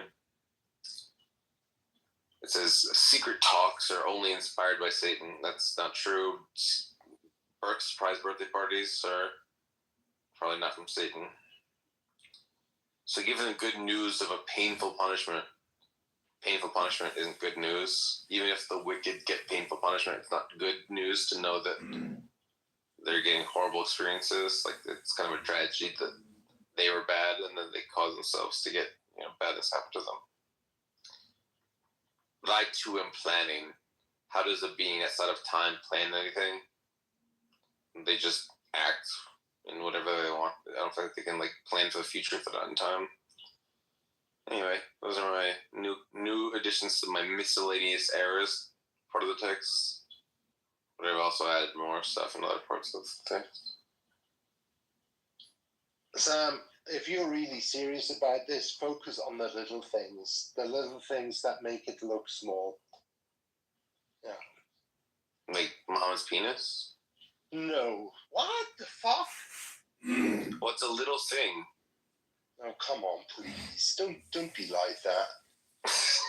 No, I mean, if you want to keep having serious discussions with Muslims, you'll have to start, reining yourself in on these insults. I really mean it, Sam. No, I mean, things like, the visiting times of the Prophet, things like that. That's what I mean. But he isn't. It's obvious he isn't. This is why Elias got upset, as I know he was being dramatic. But this is why there's no pursuit for like truly learning. There's just a hate on Islam, which is fine. I've accepted Sam for it. Well, okay, first off, because of Aisha, it's like objectively true that Muhammad spit on small pee. But when it comes to when not wanting to learn, I just want to hate. Yeah, I want to deconvert Muslims from Islam because I think Islam is false. But I don't, But that's what I've been saying, you've been saying, and then you get mad at me when I say that you say that. But it doesn't cover up the genocide. If I could make you a pseudo atheist, that would make me happy. It doesn't cover up the genocide, no matter what you do. Whether you destroy the entire freaking institution of Islam, you will never, ever overcome the guilt of killing innocent children and women in Gaza. Get over it, Sam. How many times do I have to tell you the same thing? I didn't know Sayla joined the room. Hey, Sayla, nice to see you. I thought you... That sounded very Scottish when you just said that, Nargis. Get over it, Sam. Get over it. How many times, Andre? How does Sayla take control of Nargis? Is kind of so weird. I'm being serious. It's never going to overcome that. No, but it's not, you have to be serious. If you want to really get at people, you have to make them take you seriously in the first place. And you always have to leave them on the edge as to whether you're complimenting them or insulting them, or if you're serious or bullshitting them, then you truly have succeeded, Sam. You're just too obvious with this. I wouldn't talk to you anymore if you talked about Jesus like the way you did about Muhammad. I can tell you that for sure.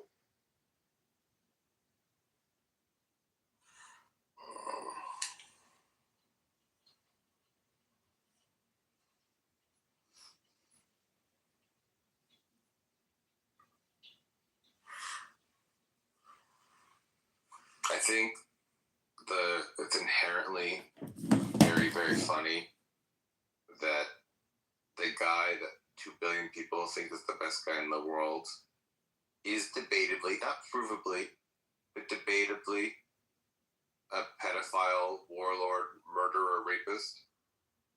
No, I disagree, Sam. Muhammad, even if you just use the Muslim sources, Muhammad isn't a pedophile because it wasn't a predilection he had. Oh my God. The hadith are so numerous that talk about his reluctance to enter that marriage with Aisha, how he had to literally be given the dowry by Abu Bakr to actually finally do it. He was very reluctant. His first wife was much older. Many other wives were older than him. And Khadija wasn't just a widow he wanted to take care of. No, she was the wife with whom he has his most beloved and only surviving child, Fatima Zahra alayha salam. Yeah. So I don't know. I don't buy this narrative at all. And historical critical analysis of this done by Western historical critical scholars show that the hadith about Aisha's age, etc., was added later to make her seem closer to Muhammad, because him marrying her at that age wouldn't have been an embarrassment in that day age at all, not even by Christian standards. It wouldn't have been an embarrassment. It's just the way things were back then. You can argue, is this supposed to be an example for an all time and all places? No. But I know even Salafi, fiqh scholars who say no. This doesn't apply today. We have now knowledge about medicine, etc., that suggests that in today's circumstances, this would not be permissible to do. So there is a nuanced view, even in conservative Muslim circles on this. Not only others, there are still Muslims who use this as an excuse for child marriage today. But, it's not like child marriage is a prerogative or a single sort of sign of Islam. You find it in many other cultures as well.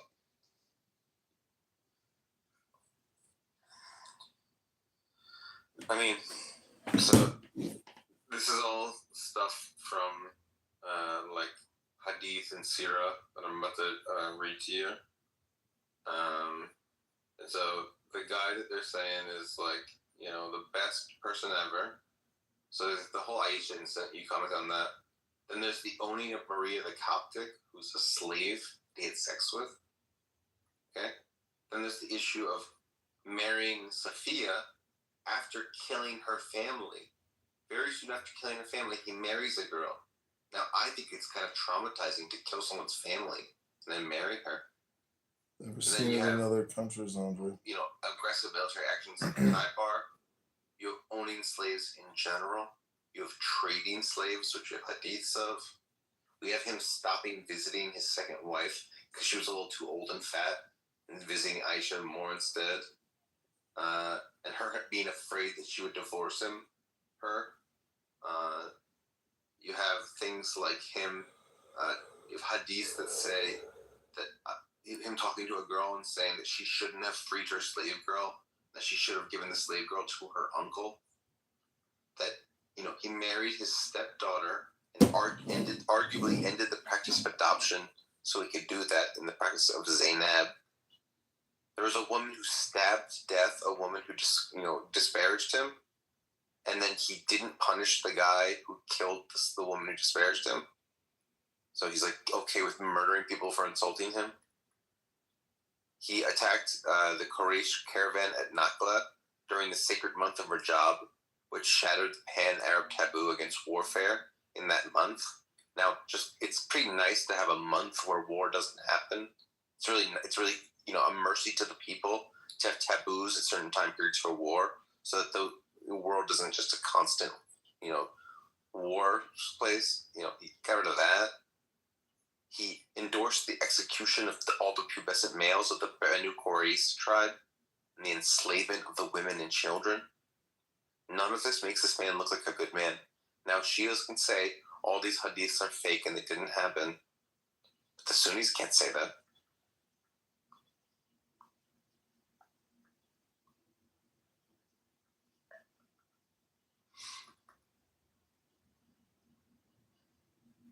One thing that's kind of funny is that one of the consequentially worst things he did, not in terms of his character, but the thing that just caused the most turmoil, is not setting up a stable succession system, which led to, like, civil wars and stuff. He could have just said, here's how power can be, you know, stably transferred. Don't speak to me until every at time. least 11 a.m. But, you know, didn't do that. Lots of wars because of that. Like, the most important job of a king is, like, stably passing off power to his successor without a civil war.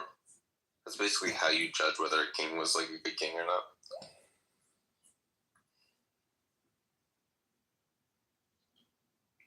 I don't know why everyone left when I was reading all that stuff.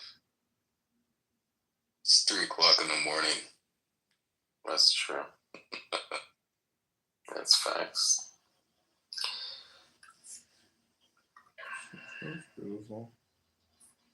Your Lord, O Prophet, has not abandoned you, nor has he become hateful for you.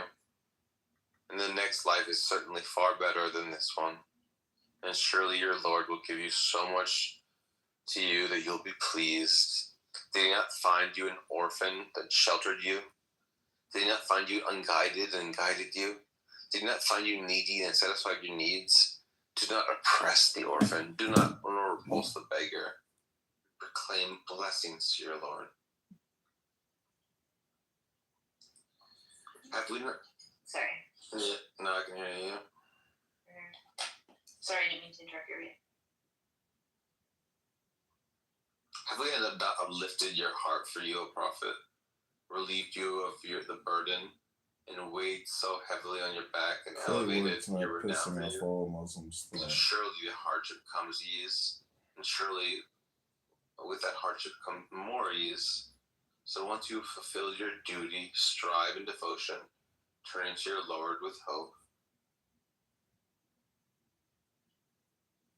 I guess this is where the idea You'll be dreaming of the big bosoms in heaven. Is the idea that if you have a hard time in life, you'll be rewarded in heaven. So, yeah.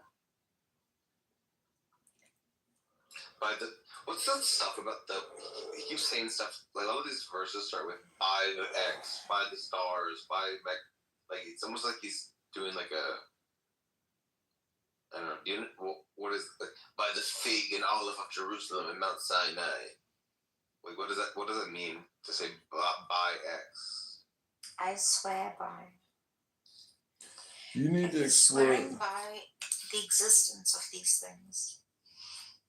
Well, what is that? And he's holding them witness as he speaks. Mo He's was a saying, as the sun magician. is watching me when I say this, I swear on that. By whatever, by the moon who's watching me, while who's existing in my presence while I'm saying these words that I'm saying. Like, I have enough witnesses that I have said these things to you, right? He's trying to sort of unify nature and not separate one from your natural surroundings. The He's teaching moon is the mother, awareness the sun of is being the one with father, your environment. the earth is That's the how I read it. child. I'm very generous to the text, as Sam can tell, and probably like to limits, to levels I shouldn't be critically, but I am this way with every scripture. You know what's really interesting about the English translation on Quran.com is that it uses the word mindfulness. Oh really? I just made this up right now. I'm like, oh, Buddhism has found its way. I didn't know that at all. I just thought of it right now. Totally, there's the word mindful and mindfulness so many times. Wow. And I'm like, wow, like they're really. Yeah, I just thought of it right now. Because that's a new word. Yeah. It's a contemporary word, which only has its origins in Buddhism, and then gets used by everybody else. Very much so, yes. I just gave myself microbanks. What? How short? How frustrated are you? I attack hair too when I'm emotional. I shaved off my head right when I got divorced. I'm so sad. How frustrated are you? What's going on? Oh my god, I feel sad. Where did Andre go?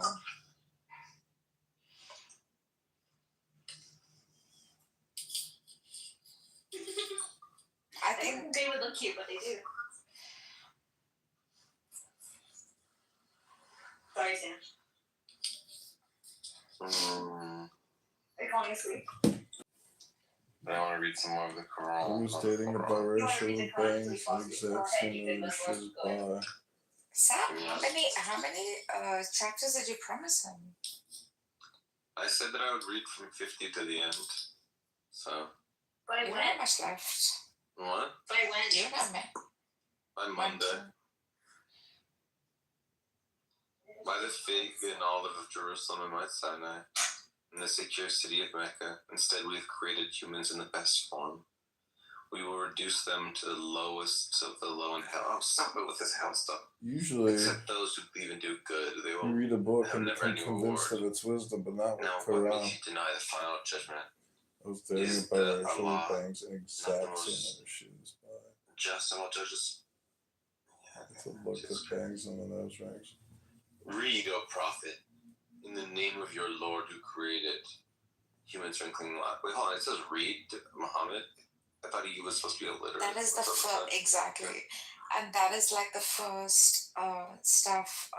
The first word, what the traditionalists would say, he heard, read, O prophet. So making him illiterate would be just so going against the Quran. Yeah, It's crazy. Who created humans from a clinging cloth? Read. Your Lord is most generous, who taught by the pen. It means taught recite, humanity. not read so much. Iqra means to say it. Recite. Recite it. Your Lord is more generous, who taught by the pen and taught humanity what they know not. And certainly one exceeds all bounds. Once they think they are self-sufficient, but surely to your Lord is the return of all. Have you seen the man who prevents a servant of ours from praying? What if the servant is rightly guided or encourages righteousness? What if the man persists in denial and turns away? Does he not know that Allah sees all? But no, he does not desist. We will certainly drag him by the forelock, a lying, sinful forelock.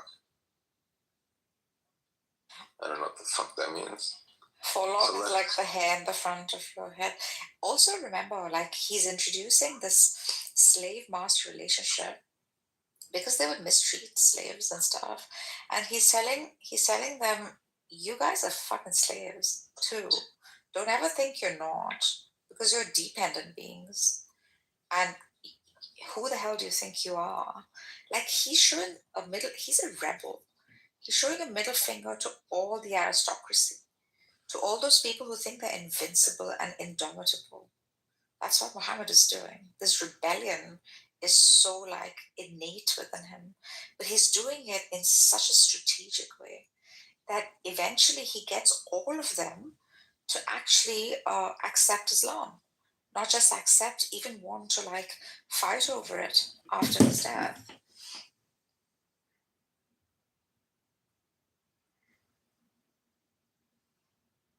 So let him call his associates. We will call the wardens of hell. Again, no. You're so well. Never obey him, O Prophet. Rather continue to prostrate, draw near to Allah.